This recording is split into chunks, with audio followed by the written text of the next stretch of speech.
What is up, everybody? Welcome to Dark Frontier, Session 17. This is our Spelljammer-inspired spin-off, Dungeons & Dragons, 5th edition, live play, improv, dice rolling game of D&D. I'm Jso, the DM. Who else is joining me for the first game of the new year, Friday Eve? What's up? Woo! Hey everyone, I'm Bailey, and I will be playing Neyts, the Lightfoot Halfling Circle of Wildfire Druid. Hey everybody, I'm Luke. I'm playing the Illithid Artificer / War Mage multiclass. Whoa. What's up, everybody? My name's Slim. I'll be playing Rest and Shinji Zuka. The other robot's not here. He doesn't feel too well. And I don't know where my robot's at, but Happy New Year, everybody. Hey, I'm Kyle, and I play Boltro Keys more formally, but yeah, I'm the leader of this here Suicide Squad. Hey everybody, I'm Nick, and I play Ironhide. I'm the pirate captain, mayor, bosun, umber hulk, smashing, snowman slaying, skeleton punting, friend to all crinos, doom golem destroying, legendary statue of a gift barbarian. I'm so cool. Best dark frontiersman ever. You should make a poster about me. It's gonna be mostly text at this point. Yeah, Kevin is unfortunately not going to be joining us tonight, I assume. So, you guys have a nice... Kyle's drummed up a nice little Cogman not appearing this, or player not appearing this episode. It was very nice. He'll be out. Maybe he'll join us. I don't know. I hope that he does. We are moving into the third arc. I just wanted to point out before I move into my quick housekeeping, Ironhide, please roll me a 1d10. Anna has given you a curio. Anna, you're my favorite. That's a 2.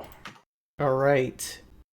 You get 2 more You curios. have a broken bracer engraved with incoherent labyrinths. When thrown at a target, it conjures an area of 0 gravity. Ooh. I'm going to go ahead and post that here in the chat for you. We'll say it's like we'll say it has a 15-foot radius, so 30-foot circle overall. Because Very cool. these are usually pretty specific, but not this time. Oh, you're my favorite, Anna. Let's see, Thunder. You are going to get an immediate expedition ticket, so make sure and add that to the bunch. Or no, I'm sorry. Ill, you get an expedition ticket. Whoa. Thunder, you get a boon from Anna. Ooh. So if you wouldn't mind, let's see, 2, 4, 6, 8, 10, 12, 18. If you'll please roll me a d30. 22. All right. A lot of 2s. Yeah, really. 10, and then 2, 4, 6, 8, 10. Okay. Okay. Okay. Boon of Spell Recall. You can cast any spell you know or have prepared without expending a spell slot. Once you do, you can't use this boon again until you finish a long rest. You have this for the entire session. Ooh, nice. Thank you. Post that in the chat. Thank you, Anna, for all of that stuff. That was very nice of you. This is session 17. Before I go deeper into some of the background and what's happened recently or some of our characters, I just want to throw out a quick thank you, as always, to our buddy Lumen Arts for providing the character art for all of our characters. He does a great job. Go check him out. I'm going to post him here in the Twitch. Go check him out and give him a follow. He does great stuff. He's been doing a lot of like mixture of character and landscaping art, like just full-blown images that are really neat. So go take a look, give him a follow, and show him some appreciation. Thank you so much, Lumen. Also, a big thanks to Seranus, Ark, Sladzino, Corv, Bodox, and so much Gooseface for the recent follows. And thank you, Gore, for the subs. That was very nice of you. I really appreciate all of you guys a lot. By the way, any of you who either follow the channel or even subscribe, or if you're literally just hanging out, lurking in the chat, you're building up your Twitch channel points. Those of you who follow or subscribe get a bonus to those points, and you can do cool things like Anna just did as a perfect example in terms of buying cool things for the party. So that's inspiration, expedition tickets, +1 to their rolls, all kinds of fun stuff. Take a look at the bottom left of the chat. Just click down there and you can scroll through all the benefits and how much they cost. And if you want more info on any of them, just click on them and they'll show you, give you like a quick rundown of what they are. You can always ask too. Stream stickers. We also have stream stickers. If you're a subscriber, you get channel specific stream stickers of the characters from this campaign that you can slap all over the screen. So have fun with that. Just mouse over our stream. You can see all that. We also use a D&D Beyond plugin, so if you want any more detailed information on any of the characters in this campaign, just mouse over, click that, and you can see more details straight from D&D Beyond. Also, speaking of that, everyone here was able to level up to level 7 based on their experiences in Chilimir. Do any of you guys want to share some things that you've either learned or acquired by level up? Anything interesting? I got Wildfire. It's pretty interesting, to be fair. It's a helpful spell. I got my 2nd level in Wizard, and Ill is a War Mage now, in addition to being an Artificer. I also learned Featherfall, in case we fall down, and Purify Food and Drink, which is going with Ill's theme of being the ship's cook. Nice. I like that. Very thematic. Anybody else get any fun stuff? I mean, you don't have to share. We just move on if not. I was lucky enough to get one of the coolest features, Flash of Genius. So good. Anytime somebody makes an ability check or saving throw, within 30 feet of me, I can add a D4 to that, or a +4 to that roll, equal to my, I think my intelligence modifier, so I can help everyone else out. Kind of a great Scott moment. So good. Nice. Anybody else? I just got ability score increases and a couple new spells. Nothing exciting. Yeah. Level 7 barbarians receive feral instinct. Ironhide now has advantage on initiative rolls. Oh, tasty. That's actually cool. Hell yeah. Very cool stuff, everybody. That's pretty awesome. A quick reminder to all of you. As always, knowledge checks are free. Also, let me go ahead and hand out some inspiration. Actually, no. Everyone has inspiration. Sick. I Damn. have 2 inspiration. Emma has 2. Oh my gosh. Can we get a Cogman inspiration, please? Oh, yes. Who's going to be taking that? Is that going to go to you, Ironhide? Anybody want to draw? Here, give it to me. Give it to me. All right. There you go. Luke, grab that one. Draw. All right. And if you guys want to trade your cards, you're more than welcome to do so. Otherwise, we'll just move on. Never. Yeah, you got a good one. You give it time. Okay. So, normally I would have you guys do the recap. However, I made a quick video that just kind of details, because there's a lot of things that's been happening from your Arc 2, your Chilimir trip. So I'm just going to go ahead and play this on the stream. If any of you guys, my players, want to tune in, you can watch it there. Otherwise, I'm just going to kind of mute us and play that. It goes for 4 or 5 minutes. So just sit back, watch this. That'll give everyone who may have some fuzzy details from the past number of sessions kind of clued in on some of the bigger picture things that happened. And then afterwards, we'll dive in. So let me go ahead and play that. After recovering what information they could from the Carnelian graveyard, the Dark Frontiersmen returned to the Pioneer Patroller forward operating base located on Scoria. There they shared the Neogi documents they gathered, which seemed to suggest that the Witchlight serum that's being used by the Neogi was originally developed by the Vodani sect of the Trine. Using documented logs, the party is able to triangulate a likely Twixt location that the Vodani ship will stop by next on a planet called Chilimir. Gathering some warm garments, they head that way in a new squid ship in the hopes of gathering more information that may relate to the Trine attempting to revive the Witchlight Marauders.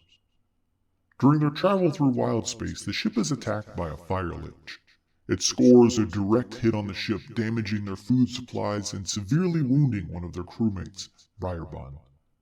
While their magic keeps Briarbun alive, it cannot heal his heavily burnt skin, and he's sent down below deck to be watched by the other crew. With a portion of their ship destroyed, the party now seeks Chilimir, both for the Vodani information, as well as wood and supplies for their ship. They arrive on Chilimir and do their best to blend in as groundlings while exploring the larger settlement. Emma attempts to make friends with a hooded stranger named Malik in the local tavern, only for him to tackle her in order to whisper and relay not to trust the townspeople. The outburst prompts the bartender to have him arrested and thrown in the village jailhouse. Unsure of what he meant, the party heads off to the nearby Dead Frost Forest in order to gather wood for ship repairs. After a scuffle with some undead and a strange encounter with a bony golem, the party returns with the supplies. When they deliver the wood to their ship, they are told by Crude the Plasmoid that Briarbun was taken by villagers who claimed they were sent by the party and wanted to heal him. Growing wary of the village's inhabitants, Emma uses her wild shape in an attempt to sneak into the jailhouse and free Malik from his cell. The situation goes awry and the party chooses instead to go meet with the village speaker, a Goliath named Fearless Herder. Fearless Herder explains that a hunting party witnessed a massive wolf creature fall from the stars and crash into the lake north of town. Since then, they've been dealing with increased wolf attacks and missing villagers. With this information, the party agrees to investigate this matter and is given permission to take the hunter named Malik along with them. The jailhouse releases Malik and the group begins their half-day trek up north to the lake. Along the way, they contend with the freezing blizzard and winter wolves. Reaching Lake Num, Emma again uses her wild shape to dive deep into the lake where she finds the sunken ship that was the Clapperclaw. She obtains more experimental documentation on Project Offspring regarding the Witchlight Serum and a creature known as the Nightgarm who has the ability to rebirth the dead, bringing them back to life. This information restores Malik's amnesia, where it is revealed that both he and another one of the jailhouse inmates once served on the ship as guards to the creature. On the way back, Malik is attacked by the other inmate named Ruth, who appears to be a lycanthrope. She claims that she was once a prisoner of the Vodani and wants revenge. She was the culprit who freed the Nightgarm and led to the chaos that crashed the Clapperclaw into the lake. Malik realizes that he received a fatal wound on the ship and was eventually rebirthed by the Nightgarm after its escape. Piecing together the missing pieces, the party deduces that the Nightgarm is located in the adamant mines nearby town. They are successful in calming Ruth down and getting her to agree to go with them and clean up her mistakes. While on their way to the mines, they stop by an old Vodani fort and find that the missing town wizard was engaging in cultish activity, hailing the coming of an event known as Twilight. The doom golem seen previously in the woods then attacks. The party engages and takes it down, learning that Califel the wizard made it from his bones and those of his victims. Reaching the mine, the party worries that Briarbun was taken and rebirthed by the creature. To their horror, they discover that not only was he converted, but also a number of other townspeople, who invite the party in to speak with the Nightgarm. The large, monstrous lycanthrope addresses the party in common and asks them to leave in peace. In return, it will allow the frontiersmen to leave peacefully with their party members, and also have access to the pile of loot gathered from its converts. Ill and Cogman discover T.H.U.N.D.E.R documents detailing a world called Asylus that holds Witchlight Marauder specimens and a veritable number of scions. They also find blueprints that describe a large arcane device located on Asylus that makes use of a material known as Reverserite. Fairly certain at this point that the T.H.U.N.D.E are attempting to build a Marauder army, the party gathers their things and agrees to the Nightgarm's terms despite the apprehension from Malik. Deciding to avoid the village on the way back, the frontiersmen return to their ship along with Malik and Ruth. Malik parts ways with them as he feels he needs to protect the people of the village from the monster nearby. Ruth decides to use the opportunity to go with the frontiersmen in order to begin a new life for herself. With the plans in hand, the party begins to fear the worst about the T.H.U.N.D.E.'s intentions, making their way back to the patroller fob so they can share what they found with Offrider Barry.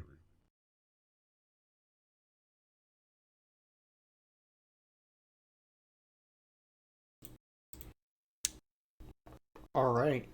Everyone caught up? Is everybody good? Yeah. That's so good, dude. All right, thank you. I did the recap this week. No one had to do the recap. Everyone We all get a ticket, right? We all get an expedition ticket because you did it. Everyone adds an expedition ticket to their stat. Woo! Wow, really? Yep. Cool. Nice. You should do this every week, Jason. Please no. I don't know how people do that. That's crazy. It takes way longer than you'd think. Or maybe you guys know.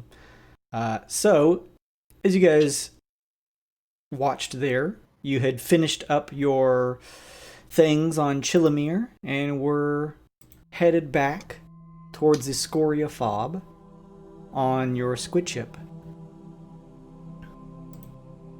So, you guys have, I believe, a 4-day trek or 5 days left to get there. You had all just boarded and begun to take off. Ruth following with you. Briarbun also returning onto the ship. His burns from the fire lich now gone, though a number of tufts of hair on his body. The other members of the crew you see kind of walk up and look at him with a surprise and look to you guys and kind of ask to be filled in on how you were, what happened to Briarbun. You see Latch, one of your crewmates, walk up and kind of just sort of pat him down and looks to you guys and says, how did you do this? Did they really take him in and heal him? Looks that way. I psychically say, is that what we're going with? No, we're gonna tell them the truth because we're gonna tell everyone the truth about what happened to him. Okay, fair enough. All right, we're gonna spill the beans. See? Okay. Let's see why not. All right. Wasn't there like something that the? You know what? Yeah. What is she gonna do? She's on a planet and she can't get off of a planet. So. Guys, it's really simple. He was healed, but I think it's best if Il tells you how it happened because he's an expert with food, and I awkwardly head downstairs. Ooh. So, you know when a mammal gets hungry, it starts getting these urges, right? So But here's they're also like a demon. Briarbun turns to you, Il, and just waves his hand and just turns back and says, it was essentially, long story short, magic. It was magic. It was, long story short, it was caused by the dark trine activity we were sent down there to find in the first place. But, yeah. Point being, he's, alive. And no longer burned. And no longer burned. The crewmates sort of gather around, including Crude, and just look him over and say, must have been strong stuff. Wow. Well, it's great that you returned in one piece. So then, Yeah. 5 days travel back. Yep. I'll get a meal started. Gotta be going. Bye. Sounds good, they say, and they nodding at each other, and you kind of hear some small conversation between Briarbun and the others, Latch, Porg, and Crude, as they head back and resume their duties of getting the ship ready as it has taken off here, with Bolt in the spelljamming seat, piloting the ship as the planetoid of Chilimir begins to grow smaller and smaller in the distance. Is there anything you guys wanted to do currently while on the ship, or do you want to begin the 5-day travel back? I wanted to talk to Bolt about something. Okay. Bolt, you are focusing on spelljamming, moving away from Chilimir when you hear the wood slide of the door open near you and see Il stepping in. Hey, Bob. Yep. You weren't sleeping. No, that would be dangerous. That would be extraordinarily dangerous. Listen, anyway, you know, we're gonna have to quarantine him, right? Yeah, I was just wondering if we should do that or if we should pretend like we're I mean, it's probably fine. happening when we get back.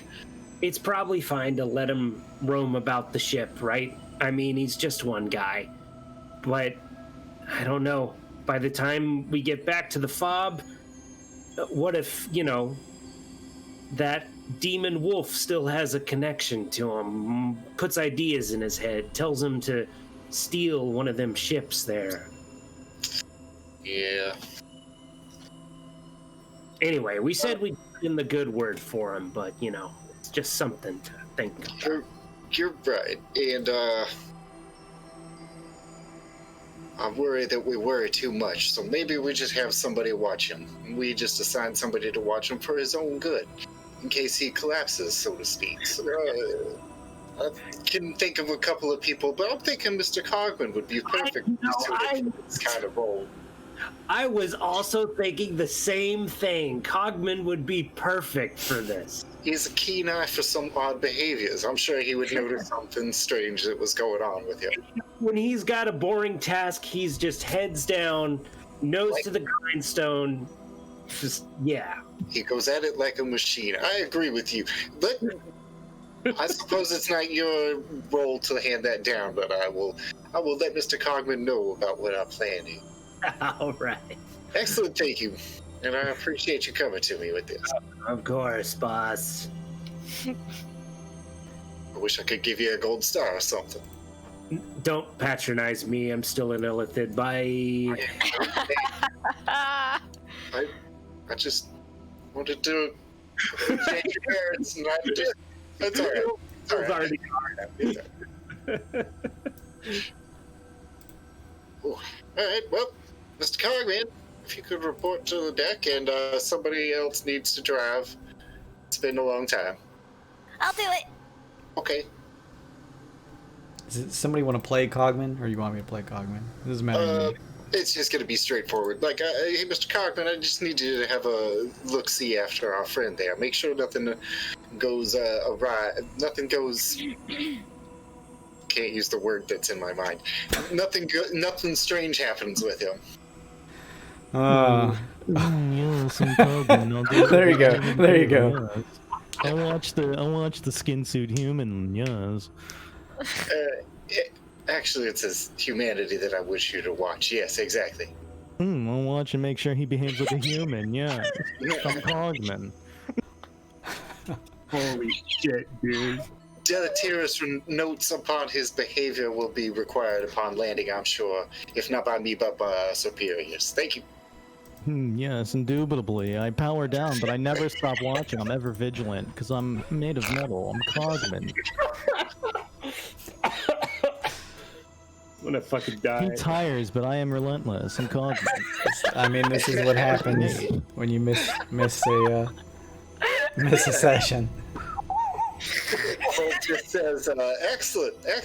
And then he just kind of does a thing where, he picks at a knot in the side of the ship. And... Engaging saluting motions. Good day, sir. It's perfect. It's perfect. Cogman agrees to watch over his crew member, Briarbun, and keep a close eye on him, considering he is the first mate after all. So with that, if there is nothing else, we can move over to the map and you guys can begin your travel. Yeah. Thunder? I'm gonna spend the rest of my day. Since I haven't done anything with my spell infusions, I'm gonna take the magic out of my ring and just make it a regular ring, and I'm gonna head downstairs and channel it into my little homunculus robot servant dude and have him activate. Nice. Let's see. What did your servant robot look like? It's a tiny little snake with wings, metallic wings. His name is Gukumats, and he's the heart inside of him is a little sapphire that I infused with magic, but I used some of the residual for his eyes. He's got little sparks of electricity that kind of glint out of it. Awesome. Nice. Is this like a small familiar type of thing? Yeah, it's kind of like the find familiar spell, I can have it do attacks and stuff. It's got like 13 HP and stuff like it can make a ranged attack. It's mainly for RP flavor and purpose to assist me. There's your token for it. There, look at him. He's beautiful. All right, so you work on that. Let's see here. Okay. There's still some pretty heavy cracks and stuff, but you can clearly notice the discoloration of the lighter tone of the oak that the floor here on the ship towards the back end where the original wood was transposed with the planks of the dead frost wood that's been put in there by the crew.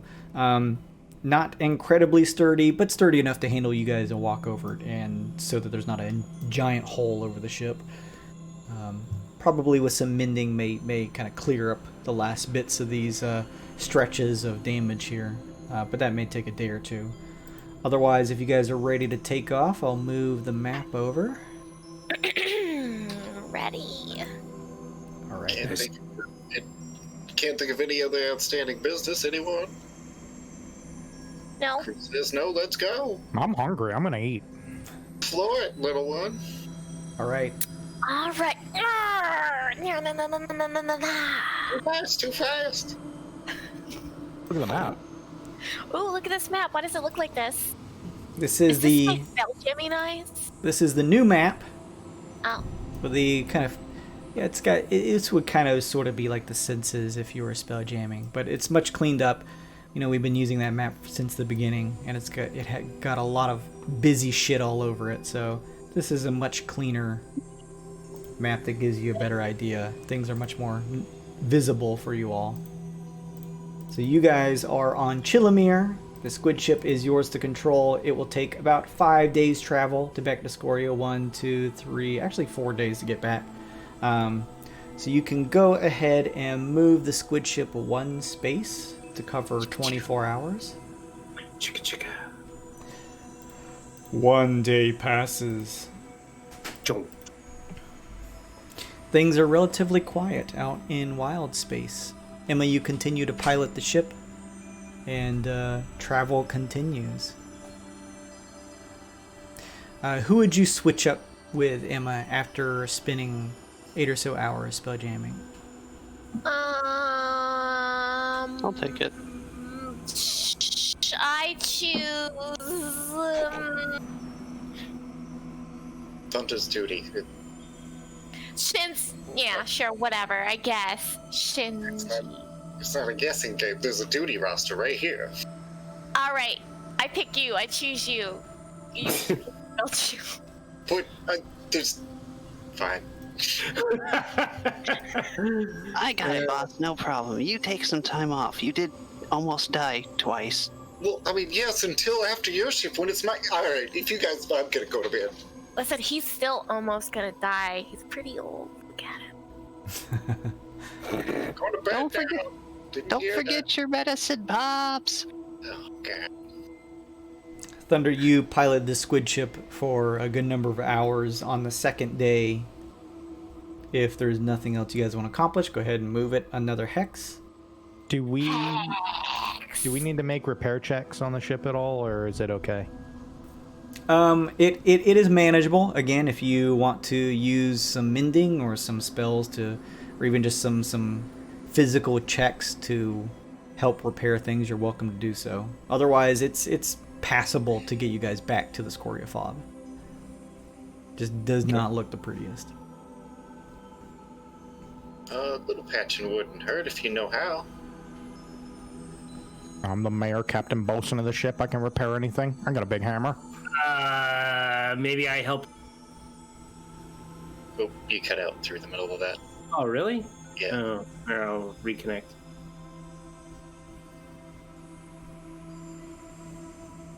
I said maybe I help you out with that big guy. Oh yeah, Well, you're my favorite. Oh. Okay. what? He's my Yeah, that favorite. Emma. You're my little champion. Come here, I'll give you a head rub. You Have want fun to? working together, losers. We will. Emma. Fuck you. Got him. Bosun repair is at the end of the day, the ship's bosun can make a strength check using carpenter's tools on a 15 or higher. Each damage component regains hit points equal to 1d6 plus the crew's ability score. Are you helping with mending?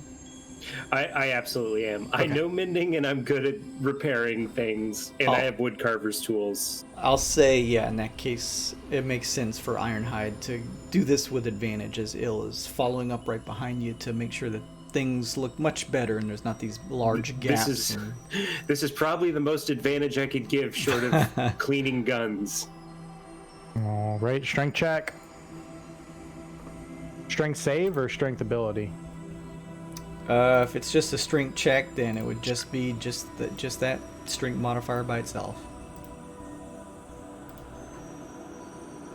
19. Nice. Within a single day, you spending most of the day, both of you, working on that, besides the occasional cooking for the meals for the crew, you guys are able to completely clear up an entire deck of the ship and make it look... there's still the transposition from the lighter oak, to the dead frost wood, but there's no longer the garish look that's on the ship. It actually looks as though it was pretty nicely put together here from your work, and the entire top deck has been cleaned up. Good shit, bosun. Oh, you did a great job, Il. Yeah, I know. It was like in the corner, like filing his claws the whole time. Mayor, Captain, Bosun of this ship, I'll have it running in no time. So good at this. All right. Anything else before we move on to day 2?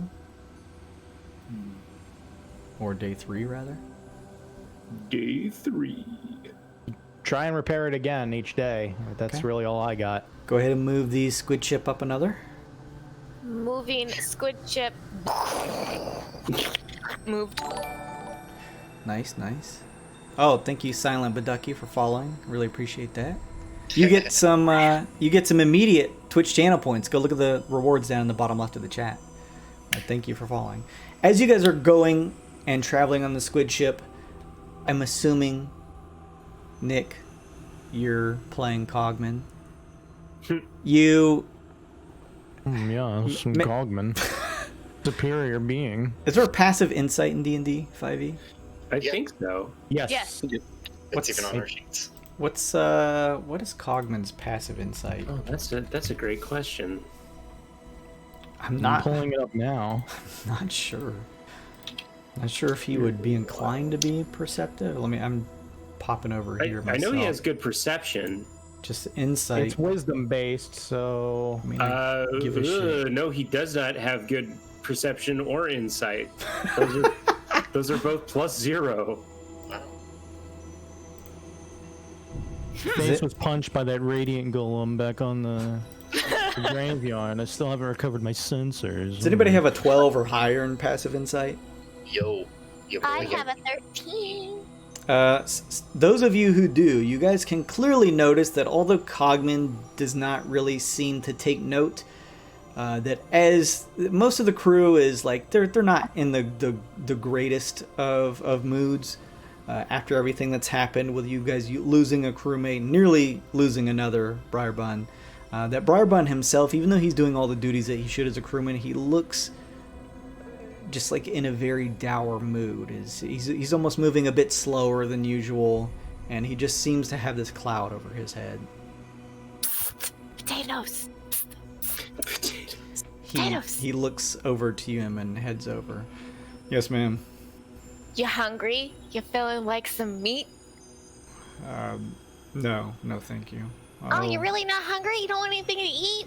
I'll eat when Illa's prepared food for us. Okay, wait. What about thirsty? Are you thirsty? Maybe water, beer, blood, some kind of... You thirsty? He almost grimaces a bit and says, No, I'm fine. Thank you, though. Are you tired? Maybe a nap? Maybe a massage, a little shoulder massage. Let's see, Yeah, you know, like a quick nap. I can watch for you. I can make sure, you know, pick up the slack and let you nap. I appreciate it, frontiersman, but I should get back to work. Thank you, though. Okay, wait. One more. Okay, wait. Maybe your stomach hurts. There's just something about you, potatoes, that just it looks a little. You seem a little down. Yes, I suppose so. Why are you sad? There's just this well in my this pain in my stomach, a sense of like a lost loved one. Oh, like the mama wolf?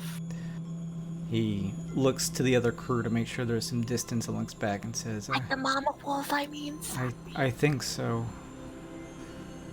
Oh, well, I mean, you know, you guys aren't like technically ever related, and she was a big, you know, mean wolf lady. So, you know, She that's brought me back to life. She was anything but mean. well, she also killed you, which is another thing. So, Well, we don't know that for sure. well, you were alive, Briarburn, and at some point you had to have died. So there's that we have to consider. To be honest, in the state that I was in before she gave me a second chance, I don't know that I would want to have continued living anyway. Okay, listen, Mama's boy. If you're gonna mope around, either do your work or go take a nap. Okay? Make a intimidation check, Emma. Holy shit! I'm tired of this wuss. Get out of my face. Oh no, I'm a little halfling. He just looks, there's almost a glaze over his eyes, and he says, "Oh, okay. I should get back to it." And he turns around and almost drags his feet as he continues to get back to work. Okay. I'm totally gonna rat on this guy. Bolt? Oh, yeah? Potatoes is being weird, and he's saying that he misses his mama wolf, and I don't know, he said there's like a weird thing in his stomach going on, and he seems a little off. Huh. Well, what'd you tell him? To get back to work. Oh, okay. Well, you know, a little work doesn't hurt the hurt. Sometimes it heals the soul. Maybe, we'll have him checked out when we get back. For his own good, of course. Now that you brought it up. Thank you, Emma. I can't appreciate you enough for bringing that to my attention.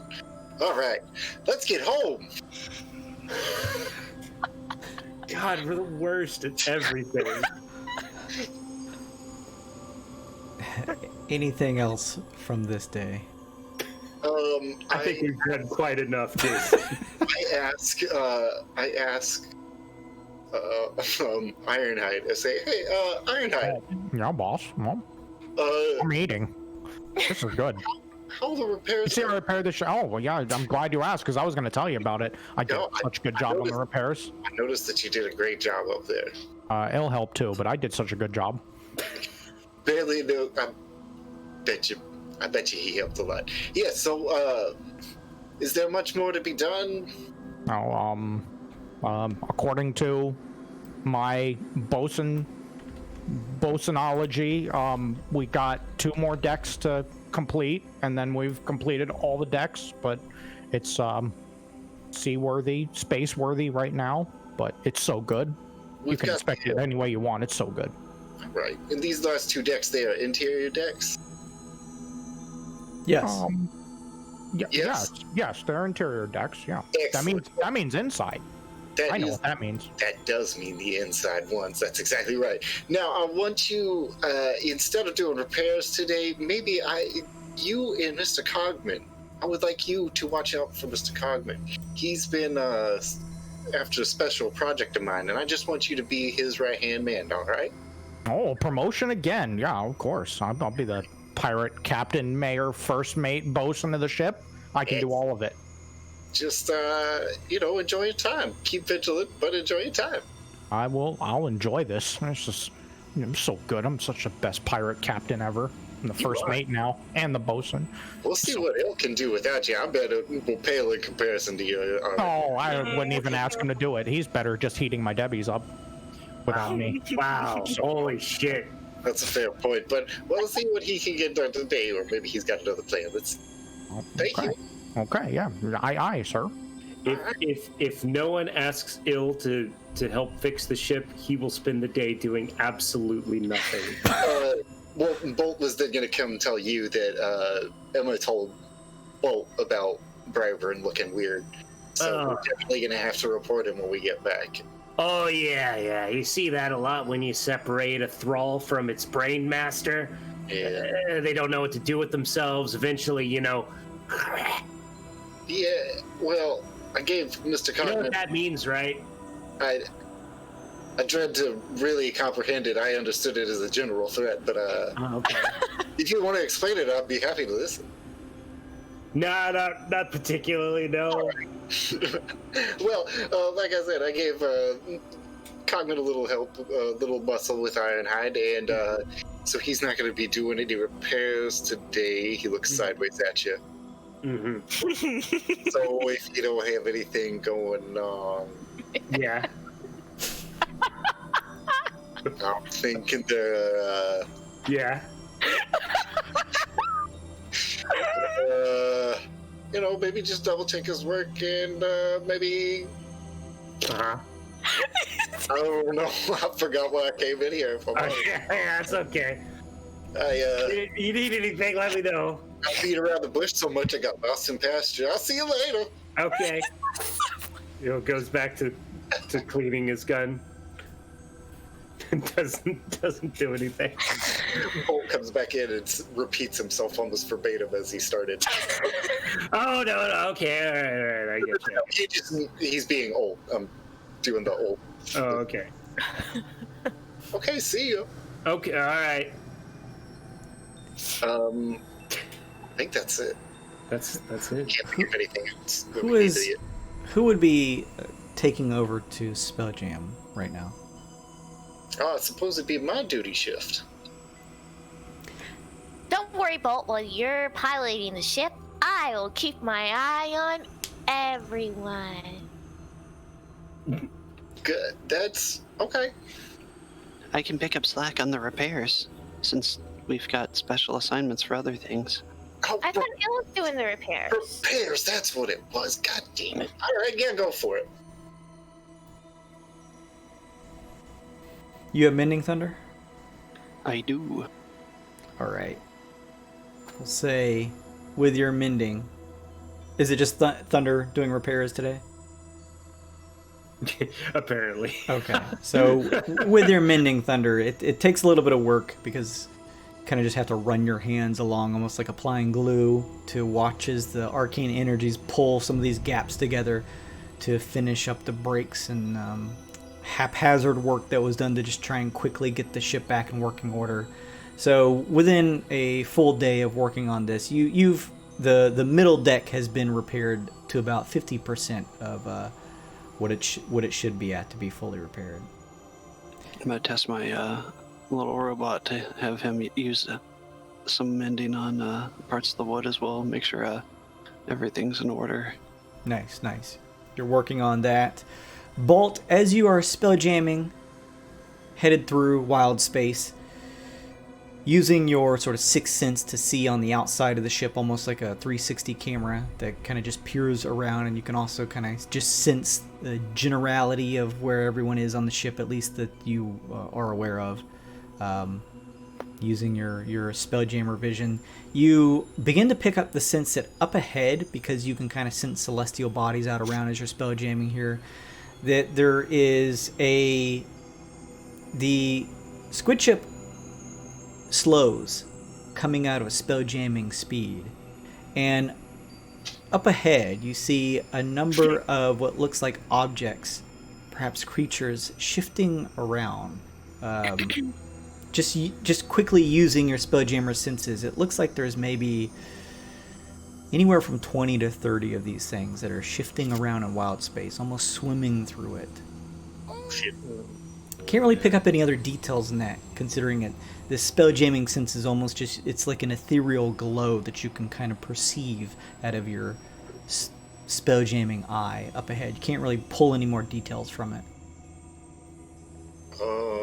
So what were we like pulled out of hyperspace, or like did the computer stop us because like we were running into something dangerous, or? You know that a spelljammer will come out of spell jamming speeds when there's either an object or a number of objects large enough that it would just destroy the ship if it was to continue pushing through it. Right, like it's a mechanical override kind of idea. Yeah, so it's almost like a emergency brake, yeah, where there's so many of whatever these things are that the spell jamming speed is just like, all right, it's slowing down to a cruise to make sure the, you know, what's the hold-o maneuver doesn't happen to your fucking ship. Yeah. Okay. Oh shit. Do they notice us?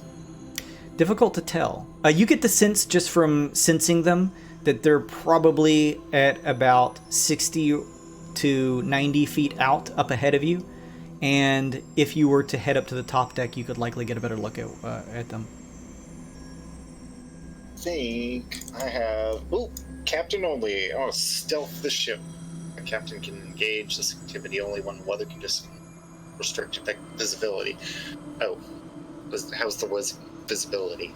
Is there debris that I can hide behind? Unfortunately, you are like completely naked, just out in wild space with this kind of bright red squid ship moving through. Okay, so like it's just like a swarm of something just out in the middle. Yeah, it looks like it. Yep. Okay. All right. Well, shit. That's your squid ship there. We are bright as fuck. Yeah. You definitely stand out. I'll raise the yellow alert that everybody should get to battle stations, and then officers to the whatever this is, the chair room. What the hell? All right. Okay. Let's get going, everybody. Ill's excited. He runs to the top of the deck, covered in bandoliers of bullets and grenades. Same, heading up top. Yeah. Move your tokens wherever you want. Where's Briarbun being held? Being watched by Cogman and Ironhide? I don't think they're holding him anywhere. I think they're just kind of keeping an eye on him, right? What was the what is this snake thing? That's my my little homunculus bot. Oh, okay. Cos Junior, if you will. Nice. The weapons on the ship, you get a bonus if you're trained in firearms, right? I forget how that works. I think they just run off of the modifier that's on there, I believe. Whatever the benefit is. From this distance, I'll say you guys can actually perceive what looks like shifting shadows up in the distance. It's a little bit difficult to make them out without checks up ahead. You do notice, as Bolt probably yells to pass word on up to the top deck, that there looks to be probably 20 or 20 plus of these things moving around out in the distance. They don't look particularly large, but there does seem to be a number of them. You can make checks to see if you could identify them better if you'd like. Nature check. All right. Yeah.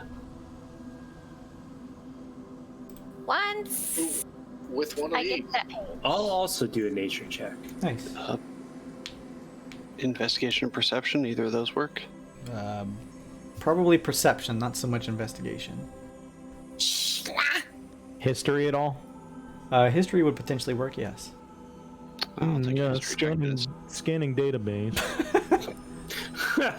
Wow.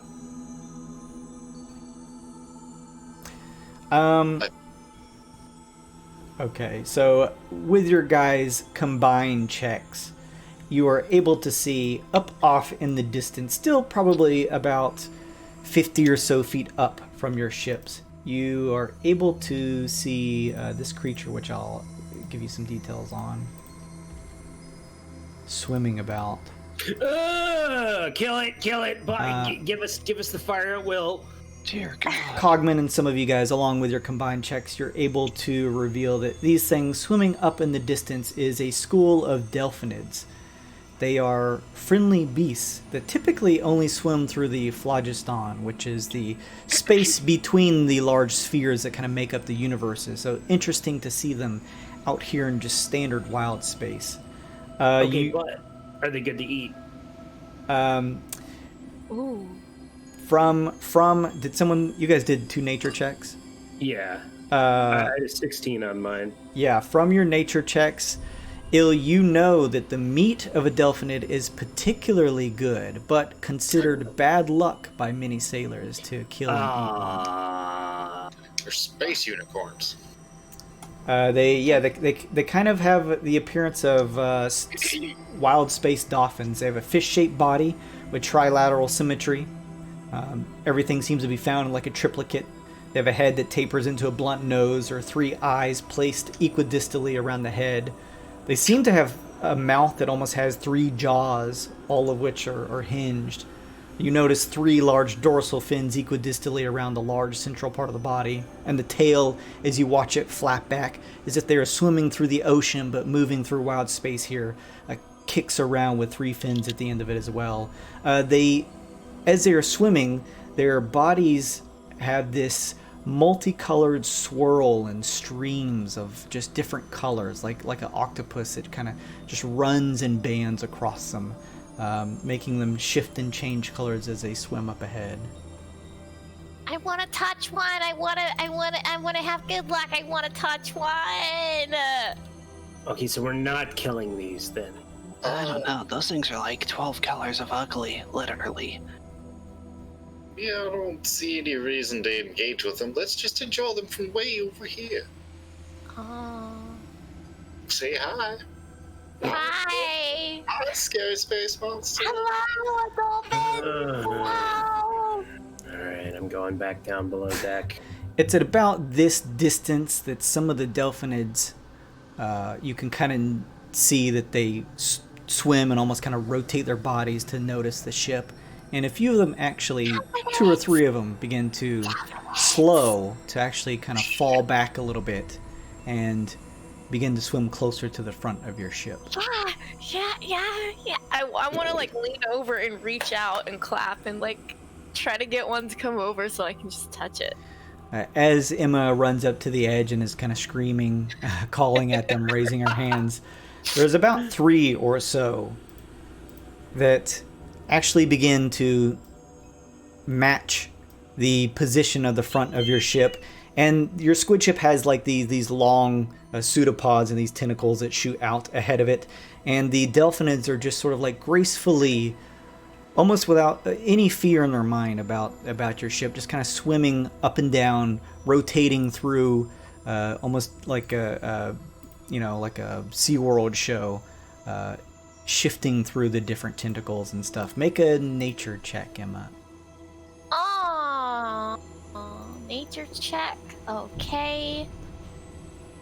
Good, careful now. With palms flat so they don't bite your fingers off. Yeah, nailed it. Emma, one of the ones swimming through, swims closer to you, kicking its tail almost as if swimming through a current. It pulls up to you. You see the bands of color, reds, purples, greens, and yellows kind of just shift through, passing through its body. It kind of runs its tail, kicking to keep up distance with your ship, and closes in close to you. I touchy-feely. You run your hands up to it and give it a soft touch. Its hide is similar to a shark's. It's almost sharp in a way. And you run your hands across it. It simply kind of just continues along, allowing you to pet a little bit.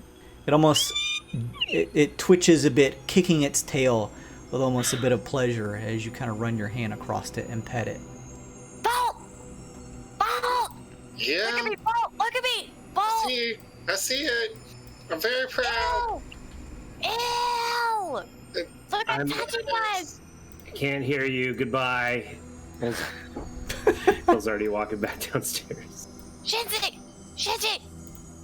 I see it. They're terrifying. I'm sorry. Emma, you watch as the school up ahead begins to shift more erratically, and the two that are up ahead begin to kick off to opposite sides. The one next to you, it's almost as if its eyes open very wide. There's just an inky dark black for its pupils, and it kicks away from you almost violently. It doesn't hit you or anything, but it just quickly shifts away. And you watch up ahead as out of the darkness you see something you guys have seen before early on in your adventure. A large scaver, not this close to your ship, but up closer to the school, dive into the school and just clamp its mouth down on one of them and just ferociously begin slinging it back and forth. You hear a just unearthly wail from them up ahead as the others quickly kick away, and blood begins to just pull out from it, and it runs across the deck of your ship. As it enters the gravity field around your ship, it just kind of splatters across the front of it as this scaver just grabs one and pulls it away. Yes, it's a circle of life. This is an omen. This isn't good luck. This is an omen. You notice at this point in the distance one or two other scavers that, although they seem to notice your guys' ship, are more interested in the free food that is around here and are quickly descending on the school of Delphinids that are trying to quickly escape. They sort of just like shot off in all directions, and you watch as the area up ahead, Bolt, where your ship had to come out of spelljamming speeds because of the school, is now free and clear through a series of unfortunate events, as it seems. And there's quite a bit of blood that kind of spattered against the front of the deck. Oh my god, it's everywhere. Well, does anybody fancy some target practice? What? Did somebody say target practice? Yeah! Immediately grab the nearest piece of, like, junk that I have in my bag and lift it up with a catapult spell ready to launch it at one if it gets nearby. Alright, well, nature's nature, but, you know, I can't sit around and watch people on defenseless, so aim for the bigger ones. Just take a couple, though. They have noticed your ship, but you do notice that their attention isn't pulled to it, likely because it's a much larger object. You guys made your checks before with the scavers. They're a little bit skittish, so they're likely more afraid to try and pick meals off of your ship when they have a much easier school to try and pick from. They're currently chasing the Delphinids that are just quickly spiraling off in separate directions. And at this distance, as you guys watch, they're probably about 70 or so feet out chasing the other Delphinids, moving away from your ship, but you're welcome to do what you'd like. I'll shoot a magic missile at the nearest one. All right. What's the range on magic missile? Magic missile's 120 feet. You fire it off. Give me a attack roll. Before you do that, let me ask: is everyone getting into combat with this? I'm gonna see what happens after he shoots the magic missile. Okay. I am going to be climbing on, collecting the unicorn blood, the magical fish blood that is on it. The Delphinid blood. You look ahead, Emma, and see just streaks of blood. For one was just bitten into up ahead on the front of the ship. It's D4 plus 1, so that's 5 damage. You fire off a crackling shot of arcane energy from as this missile leaves your hands. You watch it connect into one of the scavers that is off in the distance chasing the Delphinids. It reels back just a bit and thrashes around. And it's hard to tell from this distance. It almost seems as though it didn't know where this came from. It just continues to quickly shorten the distance between it and a Delphinid as it moves quickly towards it. Just let him go. Yeah. They ain't bothering us. Emma's crawled into the front of the ship. How are you gathering this blood, Emma? That's a good With her tongue. question. Drinking No. it. This is Bodox's terror, by the way. Thank you, Bodox. Thank you, Bodox. Well, somebody said that they were like good luck or something, right? But it's bad luck to hurt them. Bad luck to eat them, yeah. Oh, it's bad luck to eat them. Oops. Browser crash. If in that case, if it's bad luck to eat them, never mind. Okay. Oh man. You leave the streaks of blood against the squid ship. Crawl back. Well, let's get Crude to wipe it off. Yeah. Hey, did someone call me? Crude says, is he? Hey, You'll love that. look at all that delicious blood that needs cleaning off. Oh, yeah. Some real shower up on the front of the ship, huh? Oh yeah, I think you're just the pirate for the job there, ain't you? Well, all in a day's work for a pirate. I mean, matter is matter, liquid or not, right? And he slithers over. Yeah, swab the decks or whatever, yeah. And begins to just move his slug-like amoeba form over the blood. And you watch as it is pulled into his body in this kind of cloud of red and slowly begins to dissolve inside of him. It would be nice if we just had one pure, innocent, magical moment. But no. Someone here is the jinx. Must be you. No, I think it's Captain Bolt. Oh, yeah, you're probably right. Maybe. It's like I'm starting to think that way. You guys can now see the Delphinid and the pursuing Scavers slowly grow darker. Their silhouetted forms less easy to make out in the distance. And then, just as the ship had slowed to get in the way, they're gone. And Bolt, you are welcome to continue at spelljamming speeds if you'd like. Alright. Circle of life, or whatever. They just go here. Go! Right. The middle deck has had half of its damages fixed. That is the end of this day. You can move the ship forward again, unless anyone wants to do anything else. Otherwise, go ahead and move it. Go, go, go, go, go, go. Take the squid ship and move the squid ship. Well, go ahead and move it to one of these. Oh. It's got to move It's hex hard by to hex. see. Yeah. I'll try and make that a little more transparent. You can also use your ruler. This is actually built in to use your ruler too. That should hopefully Oh, make look, it things says easier, days. too. That's cool. Yeah, I kind of set it up that way. I tried to make this hex grid as visible as possible. I know it's a little tough over some of these spots. But yeah, it should be able to be moved over some of this stuff. In fact, let me see. I can probably make I think I'm zoom all the way out, so that's probably the only reason why I couldn't see it. that's okay. You can always just like, instead of grabbing the ship with a mouse, just move it with the arrow keys and it'll actually move space by space. So that makes it any easier. I did not know you could do that.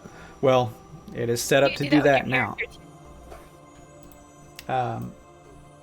It is the 4th day of travel. Everyone has gotten plenty of rest after the strange, what seemed to be pleasant run-in with some Delphinid at the beginning, but turned a bit sour as they were attacked by Scavers. Yeah, it's fine. As you are carrying about your day, Emma, Briarbrun comes up and says, hey, a couple days back I was out of sorts for a crewman. I apologize. Oh no, hey, it's okay. I mean, you've been through a lot. Are you feeling better now? Yeah, Or were those... I think I was just in a rut, some type of weird depression. It was telling me about thralls and this link that they have, and I think it was really latching on to me, considering I was moving out into a far distance away from what the night garm creature, but I still think it's pretty cool, but the sense of longing to be by its side seems to be dissipating. I seem to find myself in a much better mood now. Oh, good. And you're still not hungry for like blood or fresh meat or anything? Why? No, that actually awesome. was never a side effect. I mean, unless it's a well-cooked meal, you know. Mm-hmm. Yeah, just making sure, you can never be too sure with those kinds of wolf things. I should be worried if there's anybody to worry about you. You ate some brain for meal when we first started this whole thing out. Who told you that? You did it right in front of us at dinner. Don't tell Bolt, okay? He was there He was Was there. he there? Yeah, we were all there at the dining room table. I really ate brains in front of everyone like that? It was Yeah, brain jerky. That's okay. It was brain jerky. Okay, all right. Well, yeah, jerky's not like meat, right? you see Brarbun's face wrinkle up, and he's just like, sure. Sure, I should get back to my things.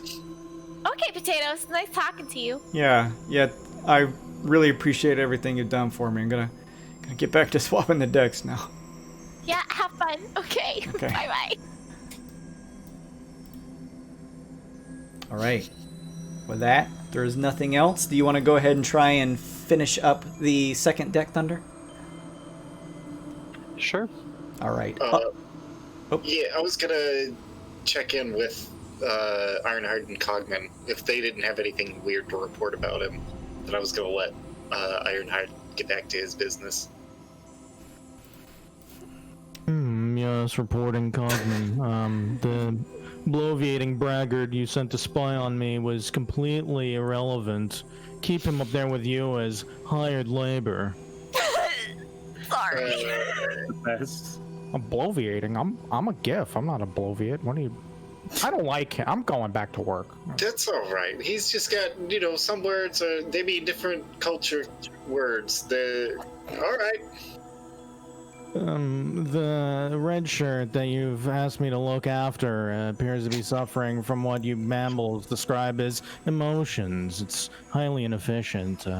Decommission him immediately when we land. I knew that he had emotions. I needed you to tell me what they. Oh, that's all right. That's you did a job. I'll say a job. Aye, sir. That's why I'm here, to do a job. And then he turns around and walks away. Holy shit. He does give you like a half a salute after he's like turning around thinking about it. Just like, Engaging reflexive salute protocols. We just have him be Cogman every week. All right. Yeah. You, Ironhide, you and both Cogman, you guys would realize that the lower efficiency that Briarbun had been putting on display the past day or so seems to have alleviated, and now he is working back at seems to be in more chipper moods, talking more with the other crew, and carrying out all his jobs in a fair amount of time that he should have been from the get-go. So Nice. all right. Oh, were we gonna repair the deck? Oh yeah. Thunder, you're working on the deck. Ill, were you gonna lend a hand? Yeah. You don't have to. I will this time. Okay. So between the two of you, you guys are able to completely fix the middle deck. It's just the lower deck now that has a bit of damage to it. walking around, I look at ill help. Oh wait, was that no checks for this then? Well, they're both using mending, so Yeah. it's kind of like I'm just sort of assuming they cover a certain amount of ground instead of trying to make a check with a repair kit.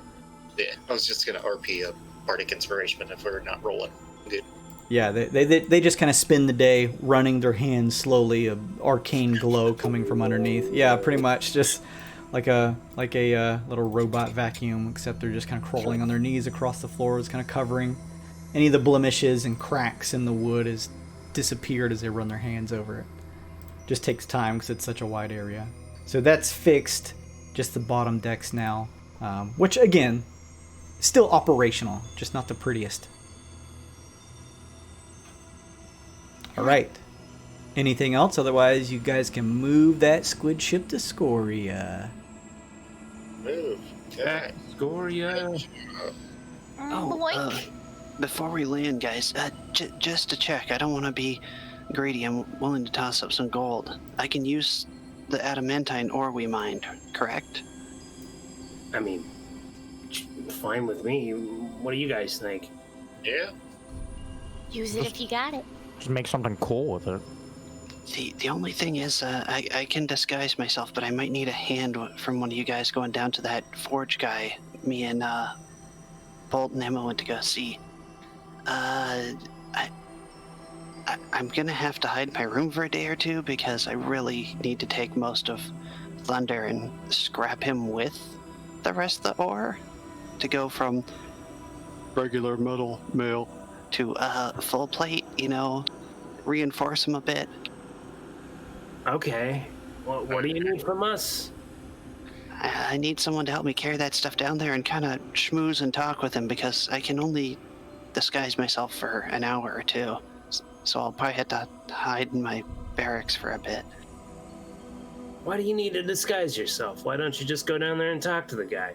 Well, because he's a child serving in the armed forces, and that's just something that probably doesn't work here. I don't understand your customs. Whatever. Do what you gotta do. Wait, you're a child? Crude says.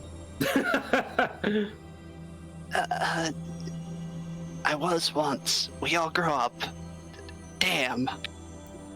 So you get bigger as a construct the more you age? With upgrades and stuff. As my knowledge base grows, I need to expand and add more to my body so I get a little bit larger. See, it's a metaphor, Crude. We like to use it to refer to him in terms that we understand as silly organic peoples. Ah, I understand. I'll have to make sure and watch my language around the little sport. Nah, don't worry about that. All right. Lando. All right. Fuck off, guys. Oh, cool. I forgot we thought of that. Good You call. need me to carry you down there in a backpack? I can do that. I'm clearly the coolest mayor, pirate, captain, bosun, dark frontiersman statue of all time. I could probably get you in there without a problem. He's the strongest too. You are the strongest. You think you could help me carry the ore? I mean, even though I'm a big suit of armor, I really can't carry anything. I mean, I can squat 500 pounds easy. I mean, is it that heavy? Is it really heavy? Is it really, really heavy? It's a bunch of ore. He does the math in his head. However, roughly a full plate would weigh. I could Whatever's carry left you over. and your suit and the ore and my Debbies and everything and this hammer and this blast and slash and everything. Okay. Oh, that's perfect. You can tell him how the blast and slash worked. How you completely ripped that golem in half. Oh yeah, I can. I can tell everybody about that. I tell them every day. It's so cool. And maybe he'll be really happy and hook you up with something else. Oh yeah. Let's do it. All right. You guys notice in the distance the Scoria fob and begin to descend that way. Let's take a quick 5-minute pee-pee break and come back. All right, I'm going to put the stream on BRB. Hang on just a second. Let's do it. Beat this. I just ordered a pizza, everyone.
After recovering what information they could from the Carnelian... I'm back, sorry. See? Told you. There, he was drinking soda. See, it was right there. I got my bad drink. Or I got my good drink, but not my bad drink. All right, let me move maps here for you guys. We are back. I'm going to move you over here. You guys reach the Scoria Fob. You can see it down below the taller tower that makes up the patroller base. The various landing bays on multiple floors on the higher up ends of them. A few different elvish and other variety of ships similar to insects make up some of the landing bays here. And you guys are waved down by a couple of patrollers who move you over to an open space and allow you to land. Let's see here.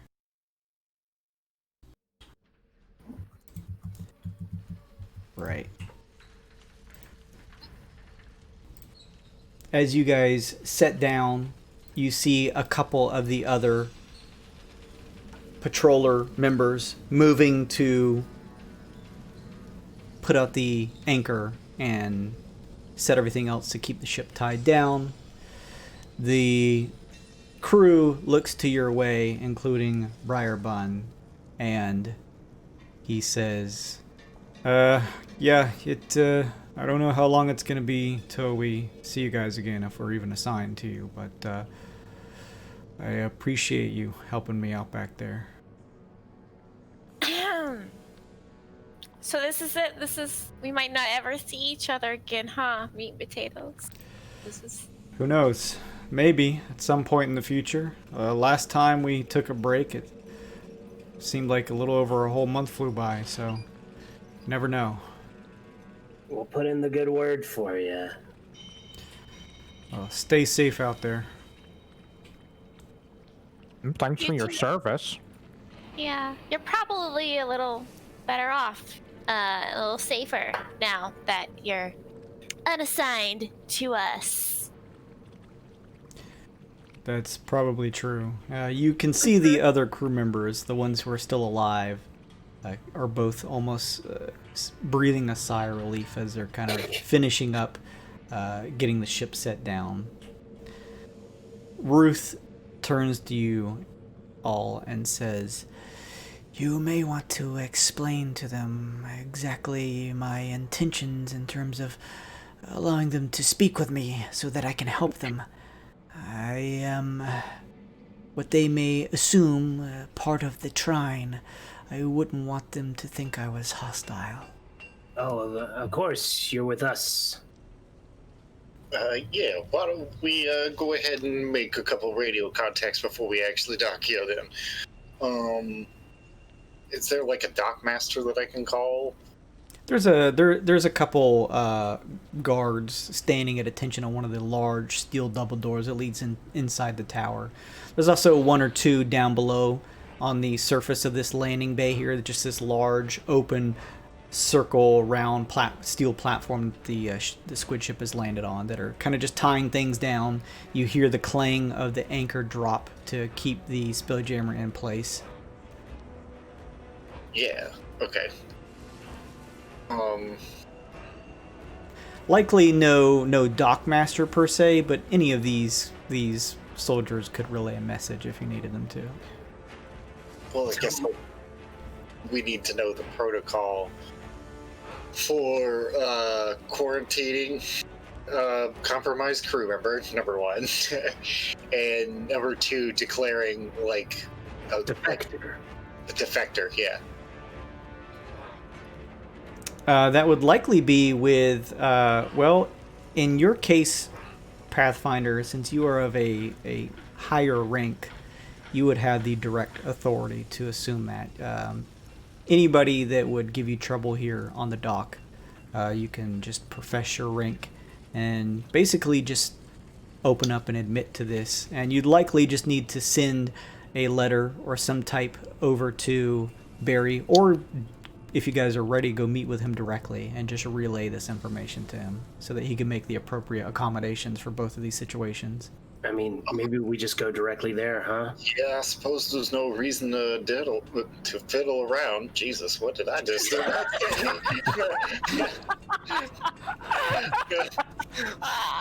Dilly dally. Gingy, run! There we go. It was between dilly dally and fiddle around.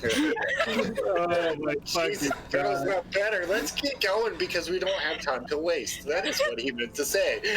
Bolt shoves his penis back into his pants and zips it up. Oh my god! No, you're gonna get yourself No. kicked off Twitch.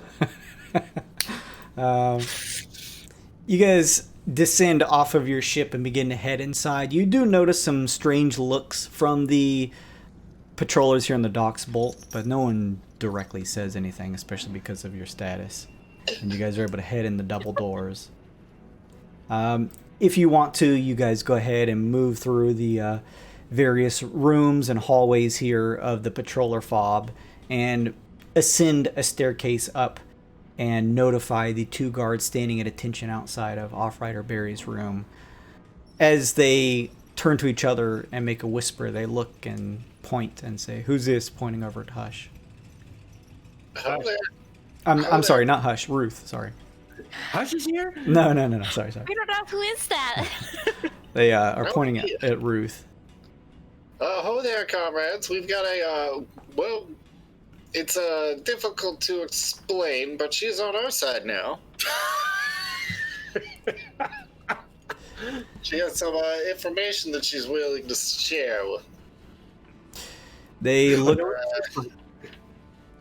to one another and then look back and say, "Very well, Pathfinder, but she must stay out here. We will look over her while you speak with the Offrider." Oh. I asked Ruth if she wants one of us to stay with her. She looks to you and says, "No, I'll be fine out here." All right, well. And then he just turns and walks away. All right. With that, the 2 elves in their patroller gear kind of just swivel and push open the double doors, allowing you guys inside. You enter into the survey room, which is sort of like a quasi-war room with a large table with the various pieces throughout a Twixt unfurled scroll of this map, showcasing the larger points of the plane and the smaller wooden pieces denoting the areas of the quagga that are stretched out across it. Outrider looks up the large berry-colored GIF and this reddish pink and waves you on in to take a seat down, and you guys enter. Yeah, everybody find a place. Find a place, sit down. Everybody sit down.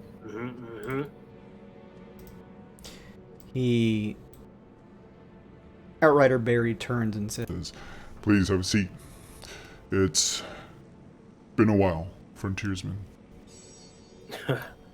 Yeah, it's been a busy one, right? The 2 elves standing at guard pull the door shut, close. And as you all take a seat, the Outrider Barry turns and says, "So, good to see you all back in one piece. If you wouldn't mind, I'd like for you to debrief me on what information you were able to find and gather on your trip to Chilimir." I think Bolt just did that.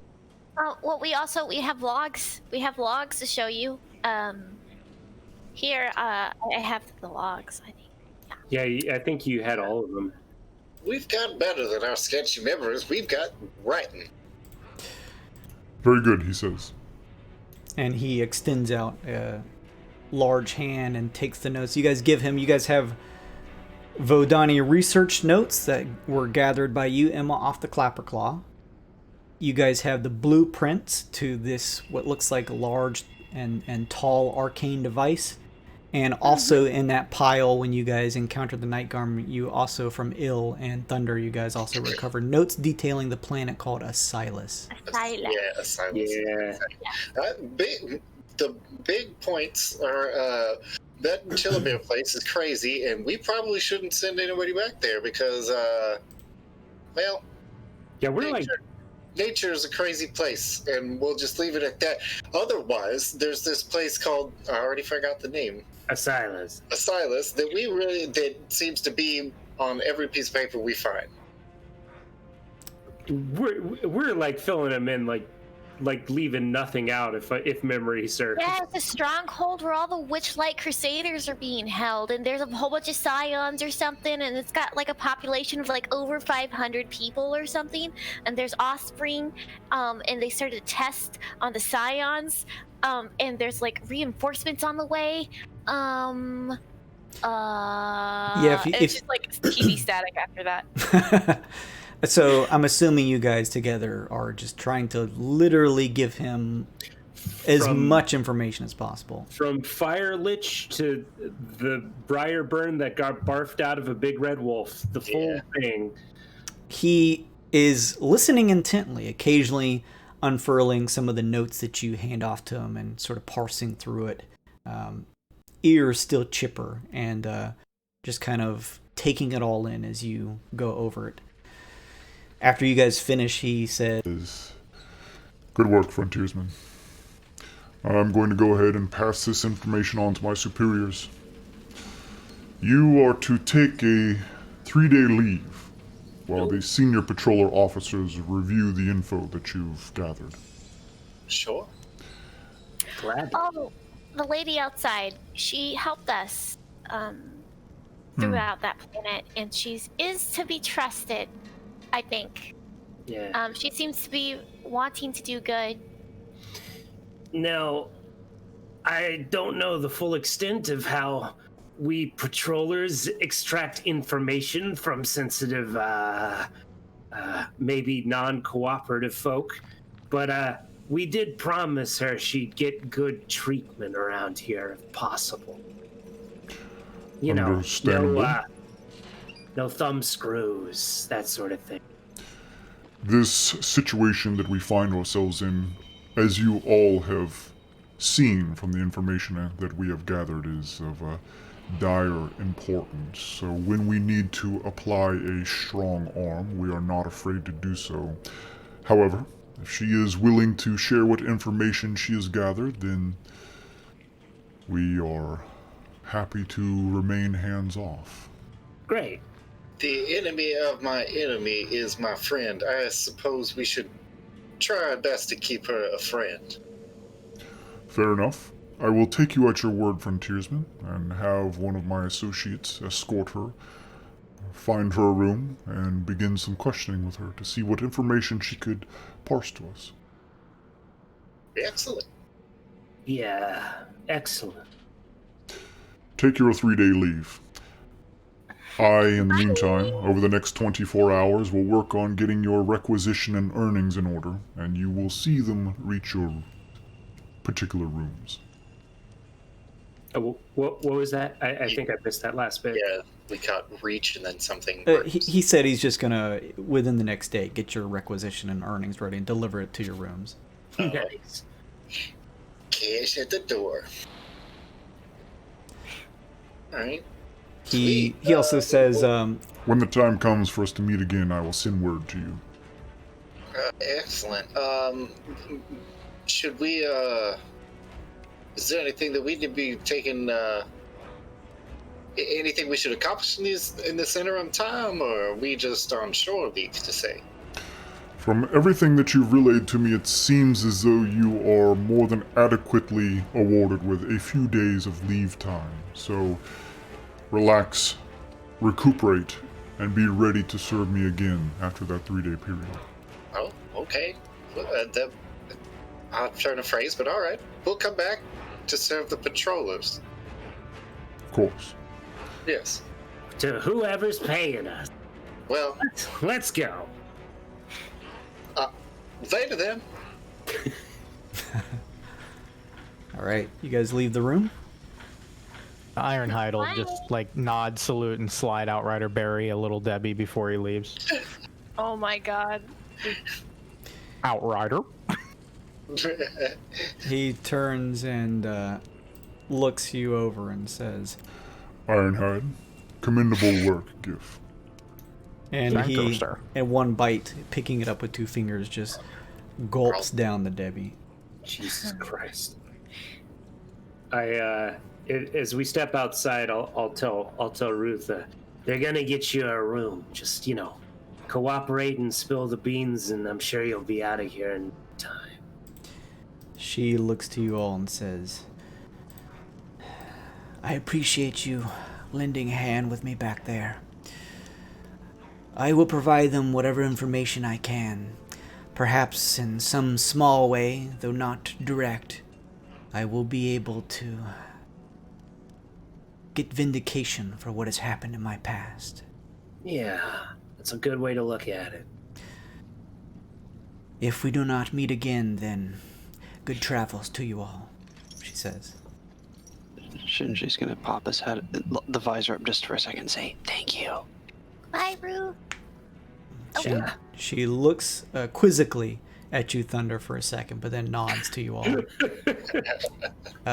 It's within a minute or so that one of the patrollers that is standing guard was pulled into the room and then steps out to show Ruth off to her own room where she can be she can kind of relax, and then they're going to ask her some questions later. So with that, you guys begin to take your leave. Yeah. Ironhide's gonna help Thunderfall with the project if he still needs it during leave. Yes, sir. Okay. I guess I'll help with that too. I don't really need to craft any more stuff for my weapons, so I may as well help with that. Nice. Okay. Is there any? So we'll say this is the first day of your leave. Is there any particular checks for this that you need to make? The armor itself was adamantine splint, which is 200 gold essentially for splint plus whatever for adamantine. I'm just upgrading to full plate. Full plate's 1500, but we have all the ore for it. I would be using all of the splint mail for it. So I'm assuming take the 200 off the 1000 for the raw material, and the time to get it done in a couple of days, just basically reforging it or just adding on to it to make it plate. I mean, 300, 400, 500 gold, whatever would be fair on a trade since we have most of the materials for it. That all sounds fair. You'll just need to contact a smith. You guys know that your smith that you had contact with previously was a gift by the name of Ulysses. That's right. I trust him. So if you guys want, you can head there now, or if you'd like, you can wait a day and see the things that you guys get in terms of your requisitions and go from there. Either way, it's up to you. I can do it. I'll drop it off at least today, assuming it would take him like a day or two to make it, and then all I have to do is just touch it and it turns into the armor, but for, I guess, flavor, at least a couple of hours for me to, get accustomed to it and slide back into a heavier suit. Strap in. Whoa. You head down to the smithing and forging area of the fob and find Ulysses. He greets you, Thunder, and as you open up the procurements that you've gathered to have this made, he lets you know that he's going to have to put in word to build out some time to build this for you, and it will take him 2 weeks to create this. Ooh.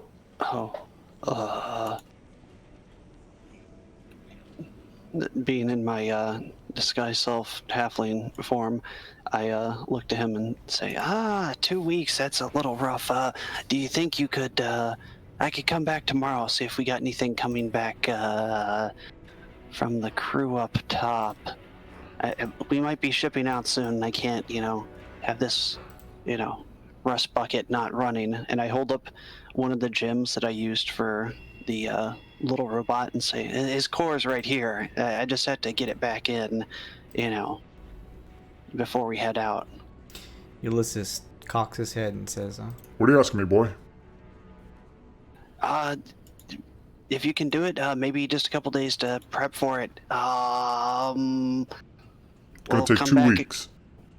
2 weeks. All right. If you want to start forging it now, I'll bring the rest of the rust bucket down so you can start deconstructing him. He runs a hammer over it, a just long shelf of different items, weapons, armor that you see, and he says, I'll put it in the queue for you. All right, cool. I'll bring Thunder back up with me, and I'll just leave the all the ore so he can at least start on it, you know. He puts it at the back of the line and sets it down on the shelf. Nods. I'll give him the money up front. I mean, fair exchange would, like I said, the difference on it would be like 300 to 400, so I'll give him 400. All right, sounds good. All right, Thunder, you do that. Anybody else want to do anything of note first day? Yep.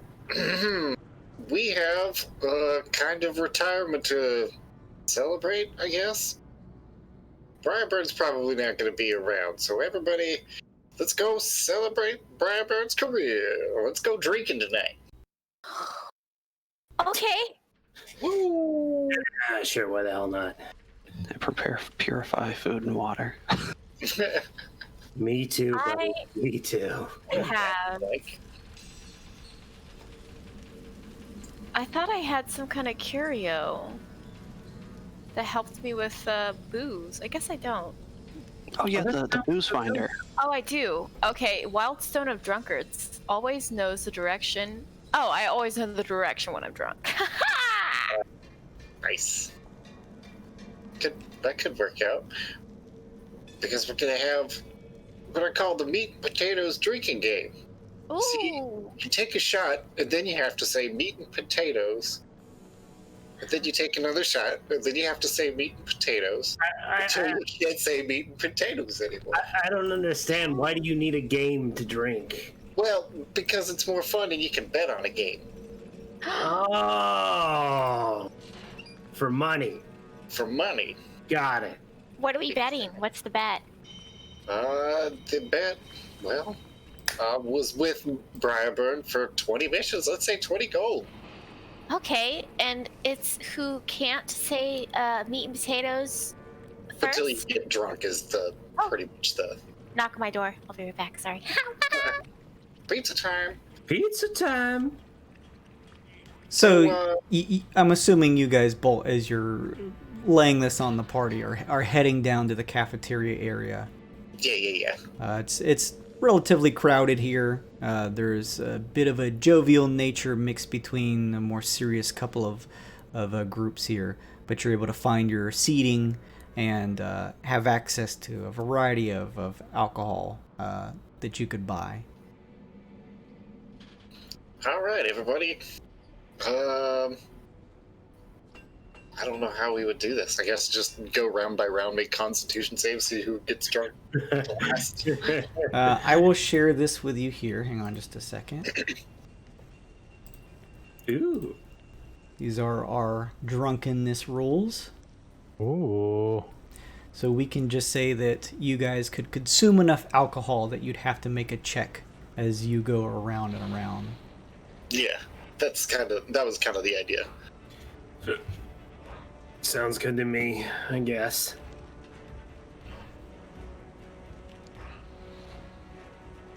So let's see here. Drinking's like eating with liquid. I'm good for it. I'll say that you guys each round will do this for me, Bolt. Yeah. You see this level list here? Mm-hmm. You're basically, you choose the just sheer amount of alcohol you guys are going to consume, and depending on how badly you fail your check, you may gain up to that amount of levels each turn. 4 is the end of this game. Word slur, because you have to say meat and potatoes, and they have to be three separate words. So we'll say that you guys have to make a Constitution save.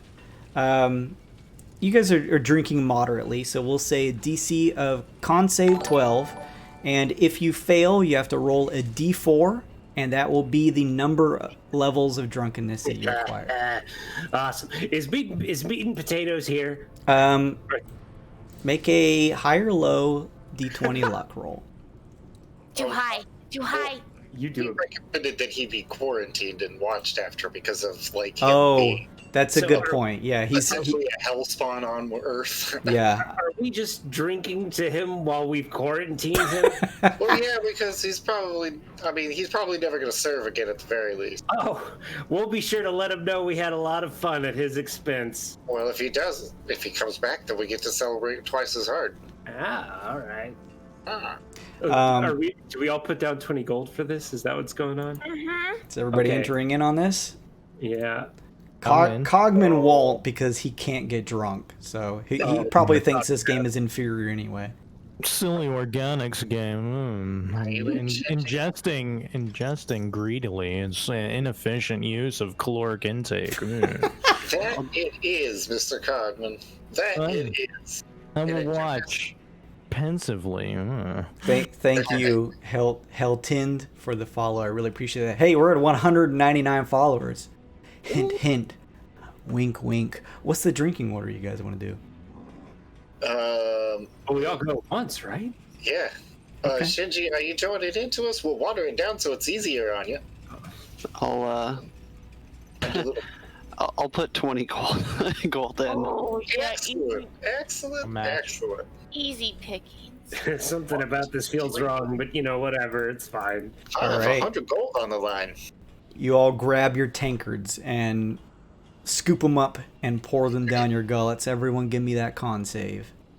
A toast. I'm gonna purify food and water, so it's no effect on me. Well, I mean, we're just gonna watch you do it. And I was say, gonna right? say if you're trying to do that, you're gonna need to do some type of stealth check.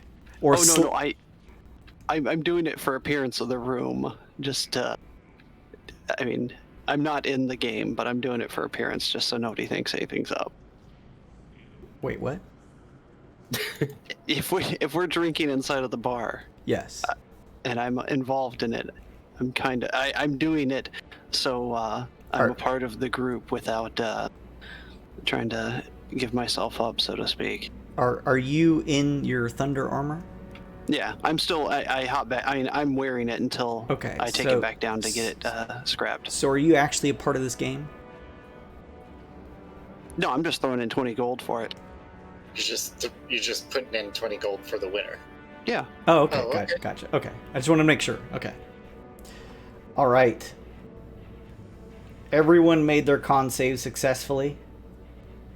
If you guys keep drinking and continue to make your con saves, you may suffer some smaller ill effects because you're just consuming alcohol and alcohol.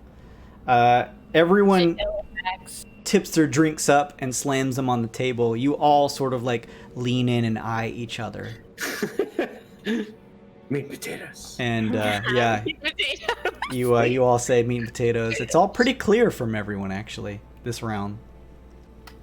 Excellent. Round 2. Yeah. This is nothing. Oh shit! Oh, Oh no! Look. Yeah. Oh, you fucker. Oh, you fucker. Yay! Holy shit! Got the same thing. Okay. You all tip your drinks up, slam them down, looking at each other pensively. You recite the line to one another. Meat and potato. Meat and potatoes. Meat and potatoes. Meat and potatoes. You guys have a what would I want to say? You all, with 2 full tankards down, are at least at level 1. There's a pleasant buzz that begins to fill your heads, but none of you are slurring your words yet. So everyone's level 1. Round 3. I'm good with the DC taking a sharp hike if we need it to. Oh, good idea. We'll say this from 12 is now DC 15. Bottom 12. Meat and potatoes. Meat and potatoes. Emma, Beaten tomatoes. Emma, Ill, and Ironhide, please roll me a 1d4.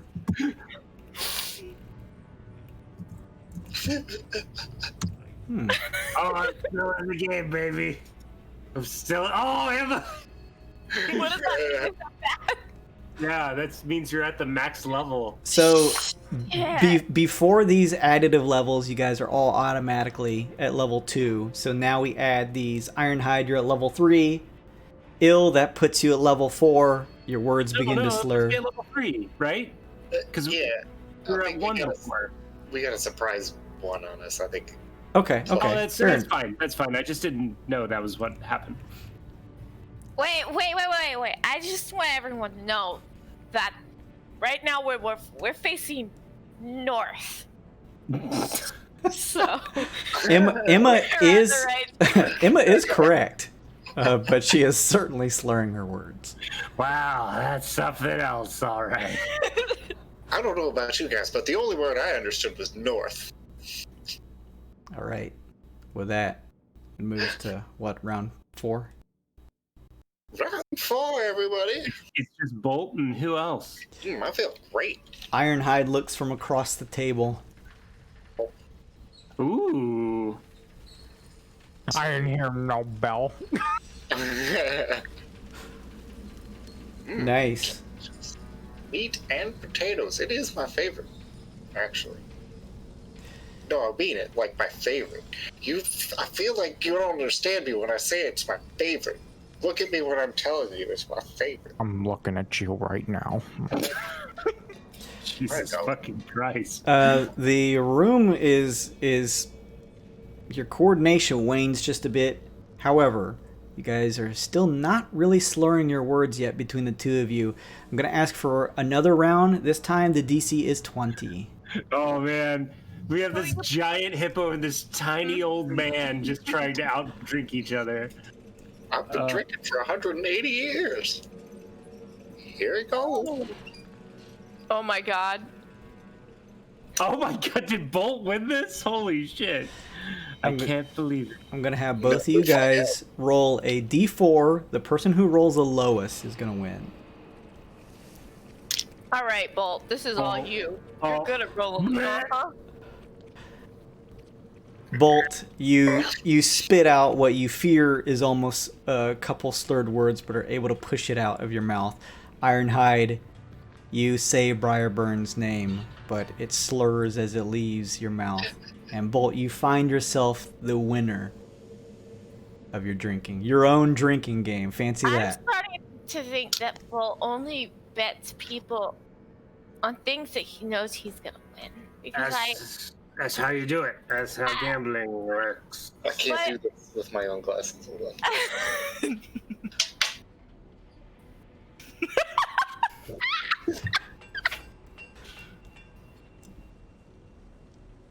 Wait, betting's gambling? Yeah. That's the best kind of gambling. It's betting. How much do you rake in, Bolt? 20 from me. I mean, it was 20 from everybody. Yeah. Bolt just won like 2, 4, 6, 8, 10. Made 80 gold. At 80 gold, he put his own. Best That's all right. outrider I've ever worked for. But that's alright because I'm paying for drinks. All the drinks that everybody's shitty. What do I'm we bigger owe? than you, but you're the best. What do we owe for drinks? I'll just say 50 gold. I mean, not even. It's like Some expensive it's ass like drinks. tavern. Yeah, it's like tavern drinks. It's like maybe after all the rounds you guys finish up, spending some time, kind of chilling out from a crazy Chilimir adventure. We'll say it's like 5 gold overall. The table is just littered in empty tankards when you guys get done with it. I want to start spreading the story around that Bolt drinks dwarves under the table. Is the what time of day is it? No, as we'll say, as you peer out the window, it is closing in on sunset. I was The gonna evening. say, like, It is 10 in the morning. Is there enough time for me to sneak out and grab one thing from a shop real quick that I can work on for the next day? I'll say that the people here work 24 hours a day. Like, one person leaves shift from morning, the next person takes over at night. Nothing slows down here in the fob. It's a military base, just like our duty roster back on the ship. God damn it, you guys. I need to, I don't know if there's a jeweler or if there even maybe the tattoo artist would have some. I need ruby dust. I need, or a ruby that I can crush down into dust. I need a 50 gold piece worth. 2 of those. What are you trying to get this for? A spell, continual flame. It's a spell component I need. Roll me a high or low luck roll, because it may not necessarily be here to buy. All right. I'll go high. Nice. Sweet. All right. 14. Yeah, you're able to work with some of the smiths here. We'll say there's no tattoo parlor here because this is just a fob and not a quagga, but you are able to meet one of the tattoo artists who has, is able to work out a couple bits of the ingredients that you need to get this for whatever the effective price is. You know the price for what it would cost? Yeah, I just need Okay. a ruby dust, 50 gold pieces worth. Okay. I just need essentially 2 doses of that so I can cast a spell twice. So he's able to make the trade with you for the 100 GP pieces. Awesome. Thank you, sir. He nods and walks off. With I'm that going- done, the night begins to draw to a close. You guys all feel proper inebriated. Yeah. Emma seems to be walking around telling the tales of Bolt and how he can put any dwarf under. I seen it. You could add, you can add losers to your list now. Bosun. Oh, Oh, shit! I would have said second place, but really, that's first place loser. So I'm gonna be right. Mad, but I can't. I don't remember. That's all right. Just drink a bunch of water. You'll be fine. Oh. Designation Ironhide, that was nice of you to intentionally lose the contest to your captain. That's why you're my favorite. I like you so much, robot. My little champion has jokes today. Ironhide doesn't notice it, but he's leaning so far back in the benches here, he's about to just topple backwards. So, what do you guys want to do? I guess we just relax until everything can come back. Yeah, we're getting our paycheck tomorrow. That's what I'm curious about. As soon as the hippo's sober, I'm gonna try and ask him a question. You guys will need to go ahead and head back to your rooms and sleep that off if you're ready. Yeah. Emma, I find a table and I sleep under the table. Fucking rat. Emma, This- you guys look around after watching Emma walk around and yell much more loudly than should be necessary about how Bolt can drink any dwarf under the table. And then she's gone. Emma, you found your spot underneath the table. You see the kicking boots of the patrolman and just kind of wrap yourself around the stand of the table, the circular stand, and just fall asleep. Hey, bartenders, she's just so drunk she thinks she's an elf. bartenders tried to get her out with a broom, just hissing at him like a possum. She's like a little possum, isn't she? You guys return to your rooms and sleep. Yes. All right. Like, Return to your rooms. You get your long rest in. Wake up the next day fresh and rejuvenated. Some slight hangovers in some of your minds. Emma, you are you do your stretch out and find that you're waking up on a very flat, hard surface and look around to see a empty cafeteria room, and you're underneath a table. I must have fallen asleep under a table again. All right. It must be Tuesday. I would get up and haul ass to Okay, you guys head to your you head to your respective room, Emma. As you guys awake and meet up, there is a patroller, a gift patroller that heads up to you and says, "Frontiersmen," and he hands over a package to you all. Inside, each of you find that you are awarded 1,500 gold pieces. Wow. Oh. And each of you are given 15 expedition tickets. Oh boy. Oh fucking boy. The gift patroller also says, "You've been asked by the Offrider to meet with Ulysses when you find the time. Afterwards, when you are ready, after another 2 days, please meet with the Offrider again." Yeah. Excellent, surely. Well, I guess we just go see him now. We had business with him anyways, didn't we? Yes. Excellent. Ulysses, I hope we found our way to you. Thunder, did you want to do any RP stuff? Did you want to do something? I just wanted to ask, is your maul or Warhammer magical? It's It's a +1.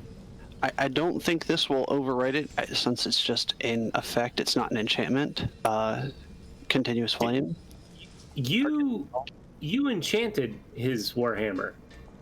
Yes. Oh, okay, so it is magical. It is the +1 that you made him. This is just a spell effect that would go over it. I want to know if he wanted to have an equivalent of a torch. Well, Oh, that's awesome. It's a base +1 maul. Is that a magical item or no? Well, yeah, it's a magical item. I don't think this spell effect overrides it, though, because you can put this on any object. It's just making an effect on it. So it would basically make your maul look like it's always flaming, but it would no heat, no nothing. It just acts like a torch. So if you need a torch, you can just pull out your mace and have it out. Thank you. You're my favorite. Now I have 2 weapons that are on fire. It's true, he does. You can cover it, like it says. So I'm thinking maybe if you want to get a holster in case you need to hide the flame, but I don't think a 8-foot tall hippo would ever want to hide a flame. He'd probably just go on swinging. So now you have a continual flame on it, so you can have a torch when you need it. Like Awesome. double holstered on his back and an X. That's one of mine. I'm gonna attempt to put the other one inside of my chest plate, even though I can see in the dark, in case we need like light. It says it can be covered, so maybe I can just make a little slot that can cover the light up. Sure. Like Tony Stark arc reactor style. All right. You guys go ahead and head down to Ulysses. Yeah. Let's do that now. Last time he gave us a big flaming shotgun hammer. Fucking Bobo Max. You head down that way, and as you reach the floor, you guys see Ulysses using like a pair of tongs and a large smithing hammer, and as he's crackling at some weaponry near the forge, he turns to see you all and wipes away at his goggles and says, Patrollers, good to see you again. Likewise. Yeah. I've been instructed to have you meet with me. There are some things that I'd like to share. First, how has the blast and slash fared? Oh, it's so cool. It's the best thing ever. I love it. Look, it's right here. I got it. Very nice. Did it suit you in combat? Oh, yeah, I beat a whole Doom Golem with it. And my friends. But I beat it so good. I used it. I used the gun. It was great. It was the best ever. Excellent. Good to hear. Speaking of useful items, Mm-hmm. He says as he heads over to a table and kind of places his gift hands over top of what looks like some type of a cloth covering some type of item, and he looks to you all, kind of pulls his goggles up with revealing his kind of beady eyes, and says, This is a prototype I was working on with the help of the Elven Patrollers. It still has some kinks to be worked out, and it appears as though there is a certain aversion from the other gift due to its arcane nature. However, if it was to find a capable master in any of your hands, I would be happy to offer it to you to see that it was put to good use. he says, and he pulls the cloth off to reveal the weapon called Bonk. Oh my god. What's it do, Q? 2d6 damage, bludgeoning, two-handed. When you take the attack action, this weapon gains 1 charge as the pressure within builds up to a maximum of 3. 1 hour after this weapon gains a charge, it depressurizes, losing it all. You can use Bonk as a bonus action to expend a charge and activate the built-in engine to boost your next attack. You gotta save on you gotta succeed at a DC 13 strength check or have disadvantage on your next attack. Otherwise, if the attack hits, you get an additional 1d8 bludgeoning damage. Then you can use Bonk! As an action, you can expend 3 charges to fire an arcane bolt at a creature you can see within 30 feet. They've got to make a DC 13 saving throw or take 5d8 force damage on a failure, or half as much on a success. This has got to go to Mayor Captain Bosun Weapon Master. What does it stand for? What does Bonk stand for? The Ulysses looks over and he says, The noise it makes when you crush the skulls of your enemies. Oh, okay. Usually acronyms don't work like that, but that's fine. It's usually like a squelchy, splatty sound, but okay. I thought Bonk would be more fun. Yeah, you're right. You're right. Bludgeoning, overkill, in noggin. Bludgeoning, overkill, and Noggin killer. noggin killer. There you go. I love That's dumb. That's really dumb. We'll also test some dumb. names for you. you guys can find that in your party belongings. Nick can find that in his Designation Bosun's official I like neurological killer. I like big ol' noggin killer personally. big old noggin killer's pretty good. That works. Remember That works way better. He says, Good news for me. I've been promoted and will be repositioned, relocated to a separate Pioneer Quagga. However, I have been able to fit the item you were looking to procure, Thunder, and will be sending it to you post-haste whenever I'm able to finish it within this 2-week period. I can still maintain that 2-week deadline for you. Awesome. Thank you, sir. No problem. I was also thinking there is going to be a set of new tools waiting for me at my new position in this other Quagga.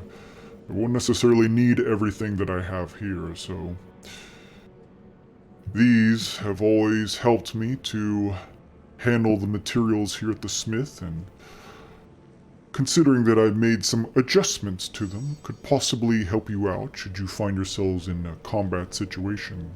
he says, and he comes over to the side of the wall and pulls off of it what looks to be like 2 gauntlets and brings them over and shows them to you. And these are the Scorching Fists. Whoa! Wait a minute. Move. What is this?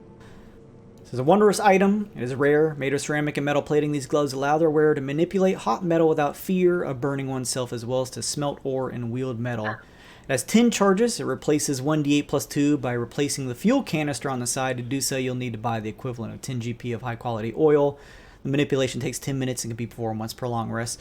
You can use Scorching Fists while wearing the item and expend 1 charge to add 1d4 fire damage to your unarmed strikes performed with your fist this turn. You can handle white-hot metal without the fear of burning yourself. You can also use Overheat, as Ulysses has removed the limiter on the gauntlets to expend 3 charges, causing a flaming blade to shoot forth.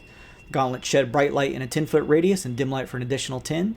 This blade lasts for 1 minute or until it's extinguished, and you're proficient with a simple melee weapon which has the finesse property. It deals 3d8 fire damage on a hit. Oh. Wow. I mean, not that I necessarily need it, but if anybody else doesn't, I would use those. I feel like it's in theme to make sure everyone in our group can set something on fire. Yeah, Blades of Glory. Blades of Glory it is. Oh, good name. I think that literally does make it so everyone in our group can set something on fire. Yeah. Blaze of Glory, yeah. He turns to you all and says, That's the tall and short of it. I hope you find those items of value to your team. Good stuff. Don't know if I'll be speaking with you again. I will make sure to send your items once I've finished Thunder. Otherwise, I wish you the best of luck. Stay safe out there, patrollers. Salute. Bye, Eustace. Thanks, friend. You too. We'll be as safe as we can, given our occupation. It's not safe. he nods and slaps a fist to his chest. He then kind of turns with that and pops the goggles back on, grabbing his nearby forging hammer, and goes back to it. Oh, so you get Yonki or Bitsurai? This is a GIF. He's a hippo man. GIF. Oh, he's a GIF. Yeah. He's a GIF. Oh, Jesus. I can't listen. That's fine. Yeah. Dark brown hippo man with beady little eyes, but it's difficult to see that under his goggles that he typically wears. And he's wearing like a really black smeared apron as he continues to forge. Yo, anybody got a ticket they ain't using? Why? What do you want? No, don't just give it to him. Ask him How what many he do you wants it need? for. I need exactly one. Yeah, one, we can do that. Remember, you each got 15 from your rewards from Offrider. So you guys have 2 more days of leave. This is the expedition tickets. If you want to use those, I will just do as Luke has done, and I think is a smart thing to do. There is a message that pops up in all of your minds and says, gather the things that you will need, because once you fully leave the quagga, there is not a return point. Yeah. So this is it. I'm just saying I would not hoard your tickets. Yeah, give me that. I'll take that one. I'm gonna go get my sidearm, the executive, fitted for a Wildstone, and I'm gonna get a Wildstone to put in it for 20 tickets. Nice. All right. I have 19 tickets. My old armor was socketed, so I guess I would. I mean,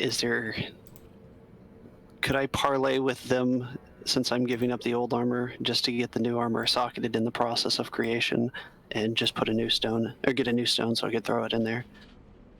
Say that again. Well, I have 19 tickets, and my current armor socketed and has a stone in it. I mean, I obviously could pop it out, but could I parlay with them to get one extra ticket so I can get a new gem to throw in the new armor? So your current armor already has a gem socketed into it? Yeah, it's got 2 charges left on the alarm gem. So if they upgrade this, that'll still be there for you. Okay. So you'd still have it removed and try to buy another Wildstone if you'd like. That's fine. I'll buy a Wildstone. I'll give you guys the extra tickets then, because I mean I don't need the gold right now or the crafting recipes. Nice. All right. Yeah, let's see. We'll both get a Wildstone, and then we'll see which one fits better in our stuff. All right. Hang on just a second. I do have jewel crafting tools, tools, so I could take the old one out if need be as well. I do not. I have cook's utensils. It's the same thing. Jewel crafting and cooking a meal. I took proficiency in it, hoping that I could put gems in the armor. Hang Hang on just a second. I'm pulling my table up here.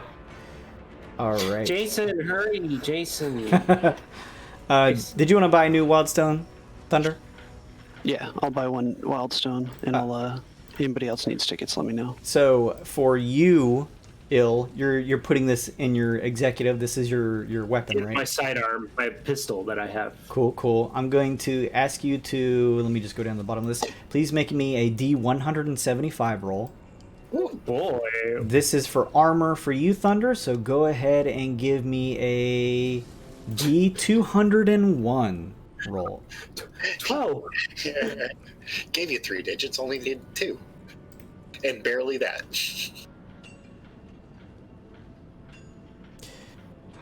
This makes your, so this Wildstone, 19. this, wow. Your Wildstone that you get, is a blasted Wildstone, making your executive an executive of detonation.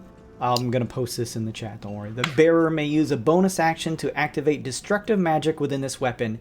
It begins to glow with white hot intensely. At the beginning of the bearer's next turn, the weapon casts a level 1 shatter spell DC 12 centered on the weapon. Shit. The weapon then loses this property. Oh, it loses its property, so I can only use the stone once. That's correct.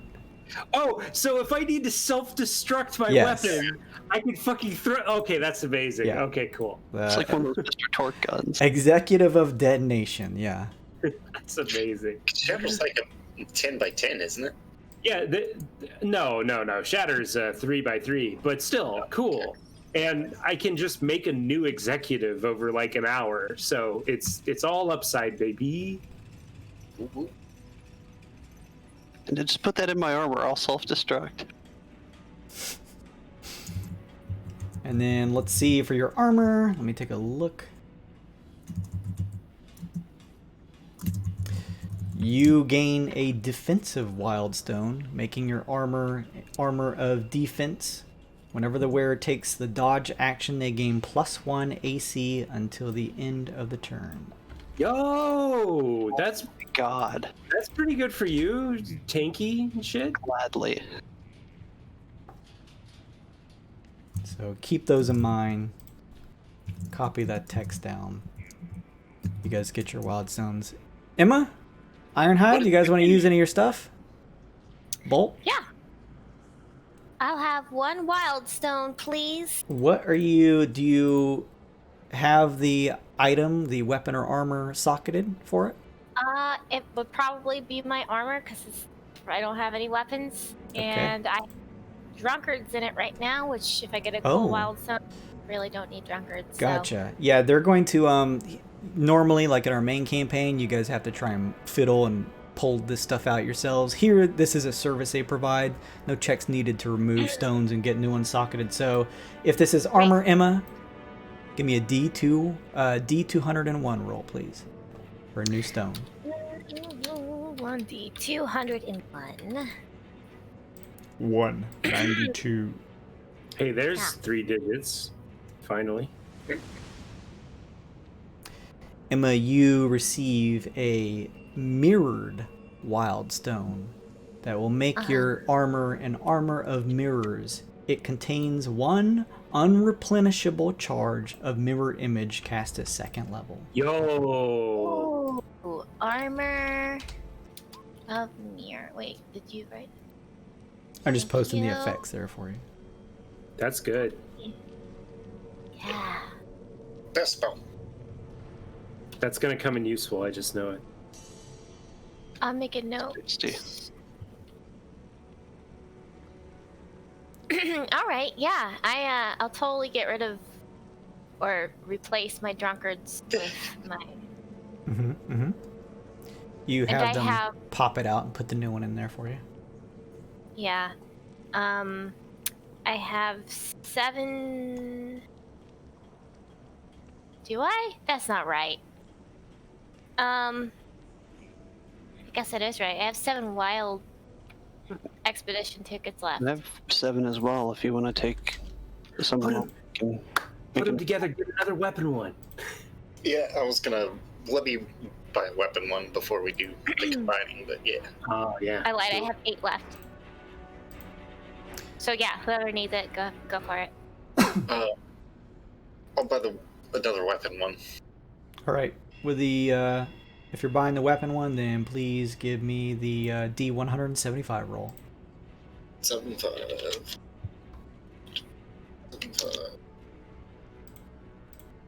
Did it go? There it is. 5-3. Nice. Let's scroll up to that one.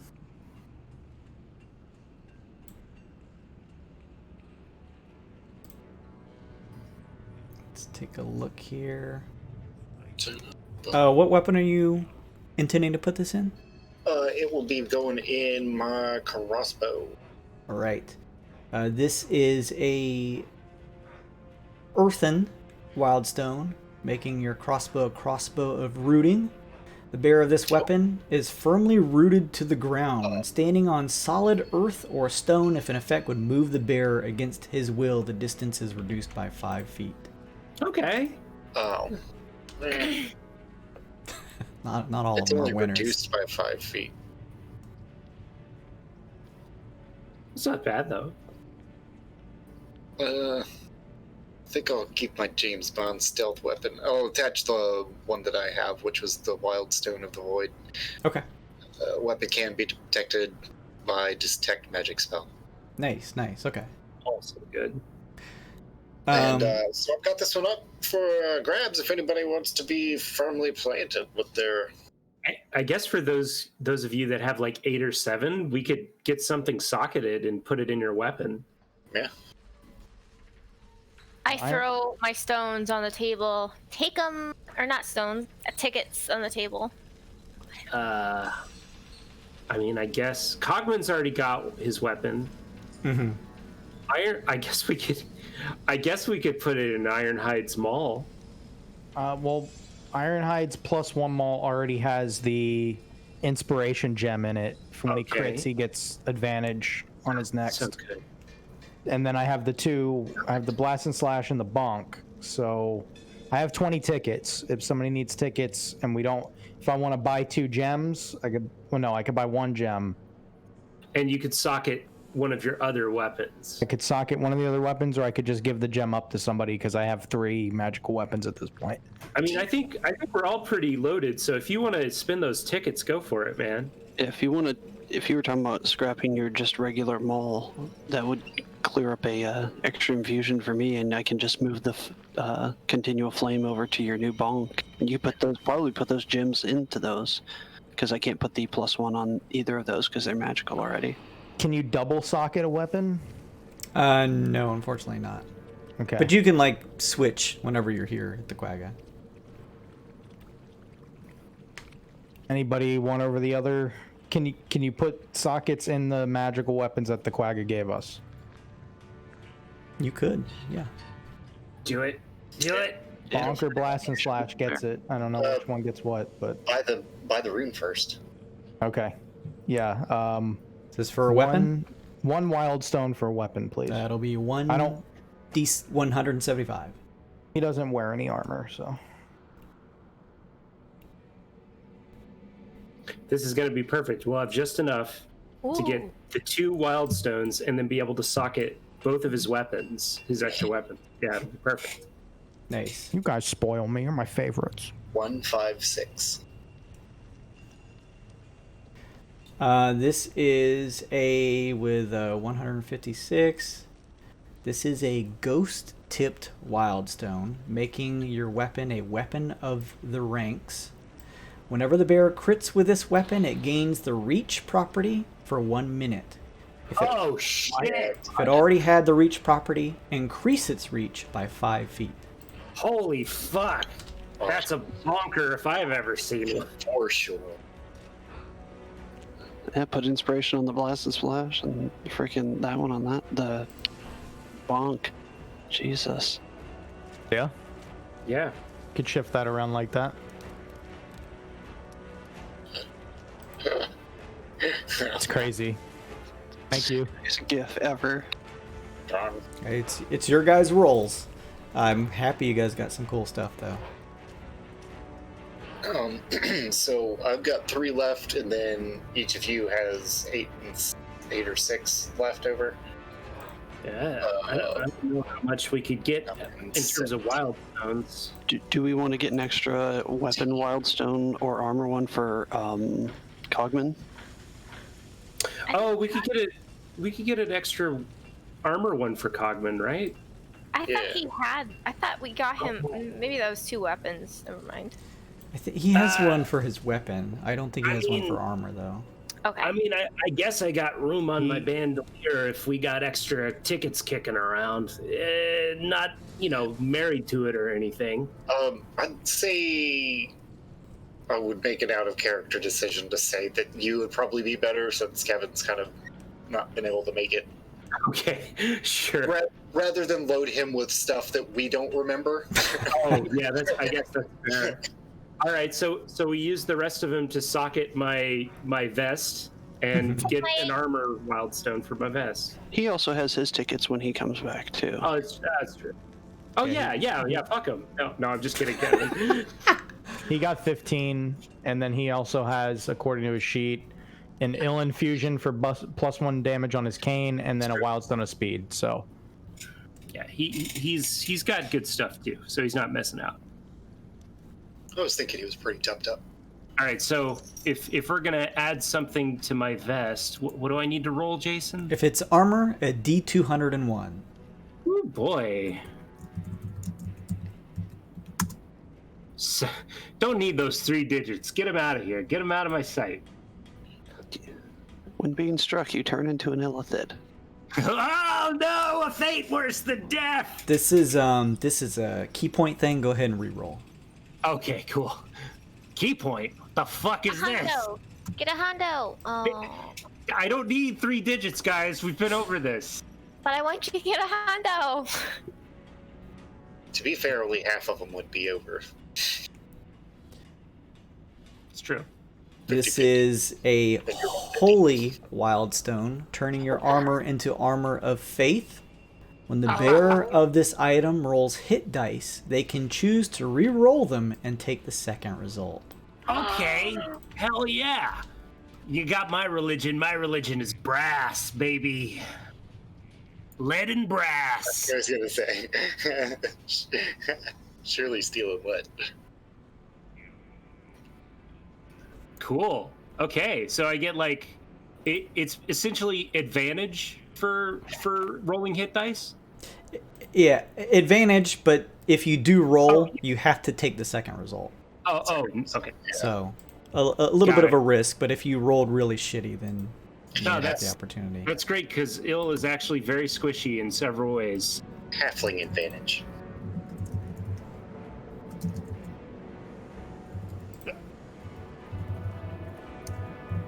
Cool. All right, let's fucking roll. Have a good one, Anna. All right. So, bye, Anna. Guys, Bye. Anything else? No. Arms and skills. Unless there's stuff to buy with gold coins, like potions or food or... I'll say that all of the facilities from Quagga, besides the tattoo parlor, are here for you to take part in. Oh. I would like to buy a couple of potions of healings then. Sure. Uh, Buy them all out and bring me the bill. Yeah, buy them all out. I want to buy them all out. Yeah, I mean, if you need extra money for that too, I don't think there's anything else. Give me some extra money and I'll bring back. Let me come with you, actually. She's gonna get 3 times the money she needs for this fucking party. Yeah. Let me fucking come with you. How about that? I just need to see a receipt and I'll give you that money. Did you use all the tickets? You used them, right? We did, yes. Okay, just making sure I'm clearing off my list. How many potions do you want to buy, Emma? All of them. How many they got? I'll say they have unlimited, because this is like patroller supplies, unlimited amount of standard potions, basic potions, and then 10 of whatever the like superior variant would be. What's the cost superior. of the? Standard cost. What is it? 50 gold for basic potion. I forget what the one above. Oh, but I do have a handy dandy guide for this. Superior Hold, please. Boop, boop, boop, boop, potion. boop, boop, boop, boop, boop, boop, boop, boop. Potion of healing. Greater healing is 150. Okay, thank you. Ooh. Hey, fuck it. I'll let's see how much scratch I got here. You guys also, if you guys have like leftover tickets and there's nothing you could reach to get anything with them, remember you can trade them in for I think 25 gold pieces each. Nice. I'll buy 4 potions of greater healing. All I'll right. buy 2 more and then 6 of the regulars. All right. So that means everybody get, well, I don't want to speak with how you're going to use yours, but I'm going to give 1 to everybody that can. I'm going to keep all of mine. Well, excellent. And I will buy 5 of the greater potions of healing. You're welcome to do that. Just mark off your gold, put them on your list. Everybody get a greater potion and a lesser healing potion. Except for Ale, who just gets 1 lesser healing potion. Okay. Because I'll add in the Cogman sheet. Oh, I have Cogman's sheet. Okay, thank you. Let's see. It's 1 greater and 1 regular, right? Correct. Okay. Manage equipment. I want to buy 2 graders. Done. Cool. Thank you for letting us bogart your idea, Emma. Yeah, sorry about that. Yeah. Kind of stepped on your toes there. All you had to do is just give me the money and would have helped you out. Like, Il brought up a good point that I can't remember at present moment. But I did? It seemed like we should all come along. Yeah, I did. Something about emptying my wallet. I can't remember exactly. What the hell are these things called on D&D Beyond? The lesser potions of healing? Just type in healing. Potion of healing. It's just regular old potion of healing. Yeah, it will be potion of healing, and then it will have like in parentheses, it will have greater. I want to buy a lot of black powder and explosives. Like, a lot of black powder and explosives. do it. And then some oil. Yeah. I'm going to buy some oil too.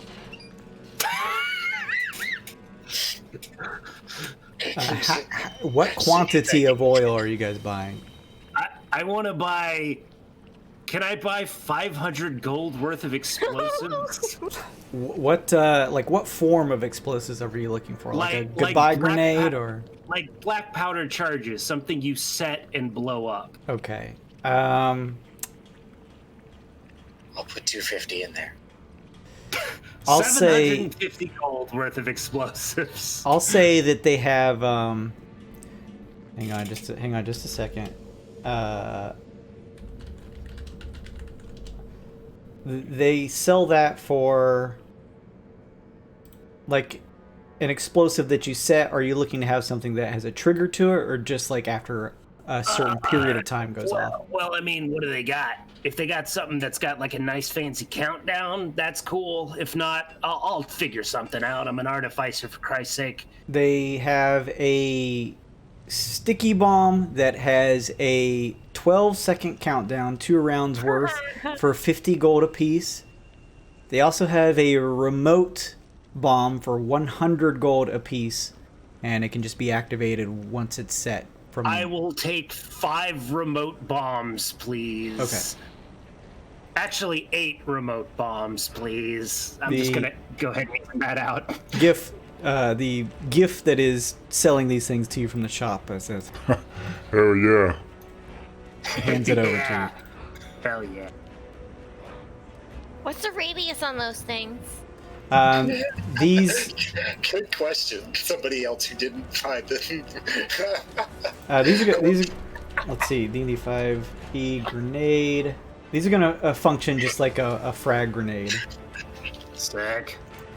So when it explodes, Each creature within 20 feet of it need to make a DC 15 Dex save, taking 5d6 piercing damage on a failed save or half as much unsuccessful. Ooh. This is... I'm just trying to spend all my money because I have a feeling there's some sort of point of no return coming up. And you can also, for your remote grenades, you can activate it similar to how far you can toss the frag grenade in D&D, up to 120 feet away. After that, the trigger doesn't function. Fucking lovely. Are there... Oh, go ahead. I was gonna say, if anybody is short gold, please tell me, because Ironhide has 32.72 gold. Are there any general, like, magic item shops, just like things that aren't armor or weapons? You know, like necklaces, rings, anything like that? Not really on here. What are you looking for? I am gonna buy 2 more things of the ruby dust if I can find gem powder for 100 gold. But anything, I got about 1,800 gold. I was thinking maybe just like a necklace or a ring, because most of my infusions don't take any of my attunement slots. Because my armor's my armor, and it's also my weapon, so I really can't use anything else. Make a persuasion check as you see a couple people wearing these items. Or intimidation, up to you. Let me see. I think they're going to be the same. I'll do a intimidation check just because I'm a big giant robot. Oh, I can assist you. You cool with that? Yeah, that works. Yeah, let's go for it. I'm gonna flex. Oh, not so good. Oh, God. Oh no. They look at the two of you and say, commendable, but we outrank you, so sorry. These are our baubles. So unfortunately not on those items, but I will say, Thunder, if you want to buy more of the component that you're looking for, that ruby stuff, you can buy that. Alright. That's, hell, I'll spend 200 and I'll get 5, I'll have 5 charges now. In case anybody needs anything to be a torch. Bolt, are you keeping that that stone that you rolled? Which not if somebody needs it. Oh no, I don't think anybody does. I just wondered what we were doing with that. What, did you have a suggestion? Or? No, I was just making sure we're keeping track of it. Oh, fair enough. Good. That's a good point. I am now. Okay, cool. Did anybody want that? That's the little root gem. I think that was the one we had left over, is all. So, like, I don't know if Cogman is going to end up wanting that next week or not, but if nobody's using it, we may as well hold on to it. Yeah. All right. Oil. How much oil? How much are you trying to buy? Like maybe a flask full. A flask full of oil will run you 10 GP. Okay. Oh god. Can I have 2 flaskfuls? Yes. You can have 2 for Okay. 20 GP. This also happens to be the high quality oil that you would need to refill the Scorching Fist if you wanted to use it for those. Oh, nice. It's my oil. I'll buy a pack to refill my goblet. Alright. Actually, let's go fucking 3 of them. Why not? Okay. Emma does like the Bilbo Baggins thing where she like hisses at you with sharp teeth when you go near her water.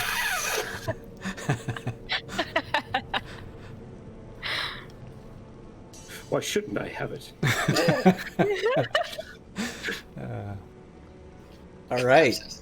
You guys have bought quite a few things. You're welcome to spend it on whatever else you need, and we'll probably either offline or maybe at the very beginning do a little bit of a like retro purchase thing for Cogman there. Otherwise, his character sheet is completely up to date with everything he got this session. Awesome. I put all the tickets and gold and shit on there. Thank you so much. That's very helpful. All right. Anything else, guys? gals? No. I think we're good. One thing, I think I have the cash for it. We can do it offline if you want to for the math on it. I don't know if I could RP it off, but a tattoo. No tattoo shop here. Ah, darn. Yeah, sorry. Wow, Jason is such a tyrant. I know.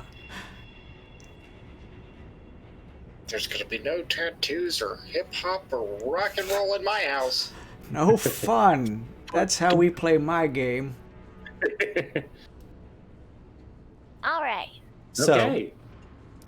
with all of that said, you guys spent a couple hours on your second day purchasing some things for what you feel like may be heading towards the finale of your position here as a Dark Frontiersman. And is there anything else you wanted to do over the final 2 days before we'll kind of call things as you prepare to reconvene with Officer Barry to find out what his superiors have learned from the information that you gathered for them? I may just want to check in on Briarbun, but I think other than that, no. I'm gonna do crafting, but I'll do it offline. Okay, that's fine. Do you guys have any tickets left over? I am fresh out. Okay, I was gonna say you can buy recipes for those too if you wanted to. Oh yeah, well I already spent all mine. Yeah, so. that's fine. I was just making sure. Okay, Bolt, make an investigation check. Investigation? I'm decent at that. As you try to root out where Briarbun is being held. Oh, no, I'm not. Better than I used to be. That did not total correct. I believe I have a +2 on it. Nope, that's right. +1. 16. You do a little bit of digging to find that he is still currently located on base and is just currently doing a bit of ship maintenance on one of the upper docks a couple floors above you, and you can head that way and catch him if you'd like to. What the fuck? The Pioneers aren't worried at all about him being, like, reborn something spawn? They do mention to you that he is being watched closely. Oh, okay. Well, I guess the drinking party was a little bit premature, and I guess we gotta have to do it again tonight. Woohoo! Whoa! This He's time being we're looked at Yeah, by top men. top man. He's allowed to walk around, and I guess, yeah, so Silly Rager of Part 2 of Night 1. Whee! All right, as you guys gather and get ready for one more Rager before you meet up with Offrider Barry one more time, that is where we'll call it. That way we can Nice. bring Cogman in before we go over some big lore dumps for you guys and find out what the next and final part of this mission is going to bring you guys. Did you have fun? Yes. Good. Hopefully it seems like you guys got a lot of use out of your expedition tickets and stuff like that, so that's awesome. So yes, thank you everybody for watching who stopped in. Thank you so much, Silent Baducky and Helton, for following. That was really nice of you. Also, thank you so much, Goose, for stopping in. Bodox, Anna. Thank you, Queen Gore, for stopping by. I saw you over there. So thank you very much for stopping by and hanging out with our first session of the new year as we head into the final arc. If you missed any of this episode or want to catch up on this series, it's compared to some other D&D live plays and streams, we're not too far into this one. This is a side story of our main campaign, so it's a bit shorter. You can go on our VODs here on Twitch down below, or you can go over to the YouTube page and catch up on all that. This is only episode 17. I also do a little primer at the beginning, as well as cover some arcs if you just want to kind of skip ahead and watch those and just kind of jump right into where we're at right now. Make sure to follow the YouTube page. I think we're one off from 200 there, and we're one off from 200 here on Twitch. Hell yeah. So if any of you guys want to throw a follow if you enjoyed the content, or subscribe, I'll take that too. You get extra Twitch channel points to use to interact with the stream either way, and I'd really appreciate it. Push us to the 200 mark. Thank you so much. We will be back next week, hopefully with a Cogman, because there's some important stuff coming up. I'd hate for him to miss it. Hopefully he is able to get better and come back next session. It's unfortunate that we've missed him for quite a few sessions this campaign, but nothing you can do about that. I hope he's back and has some fun next week. So thank you very much, everybody. Make sure to tune in. If you want to find out more, I have social stuff. It's all under GAWD_mode. Follow the Twitter. You see that below too for updates on when I do streams. I do stuff outside of this. If you want to see some behind the scenes stuff, check that out. I'm also starting a stream very soon, and I'll be announcing that whenever it actually officially announces on the schedule for Legend Lore, which actually dives into the lore about the Twixt. And for any of you guys who are my players, if you're interested in any of that stuff, obviously it'll be a VOD, and I may even put it over to YouTube. But it is also a way for you guys to get a relatively non-spoilerish background for some of the stuff in the Twixt if you're interested. So I'll be starting that up soon. But yeah, follow that. Go follow the YouTube if you want. Thank you so much for stopping by and hanging out with us. I really appreciate it. Hopefully 2020 is behind us. It's 2021, guys. COVID's cured, right? Everything's better. Life can go back normal, right? We're not going to be strapped in our homes for the next 3 years.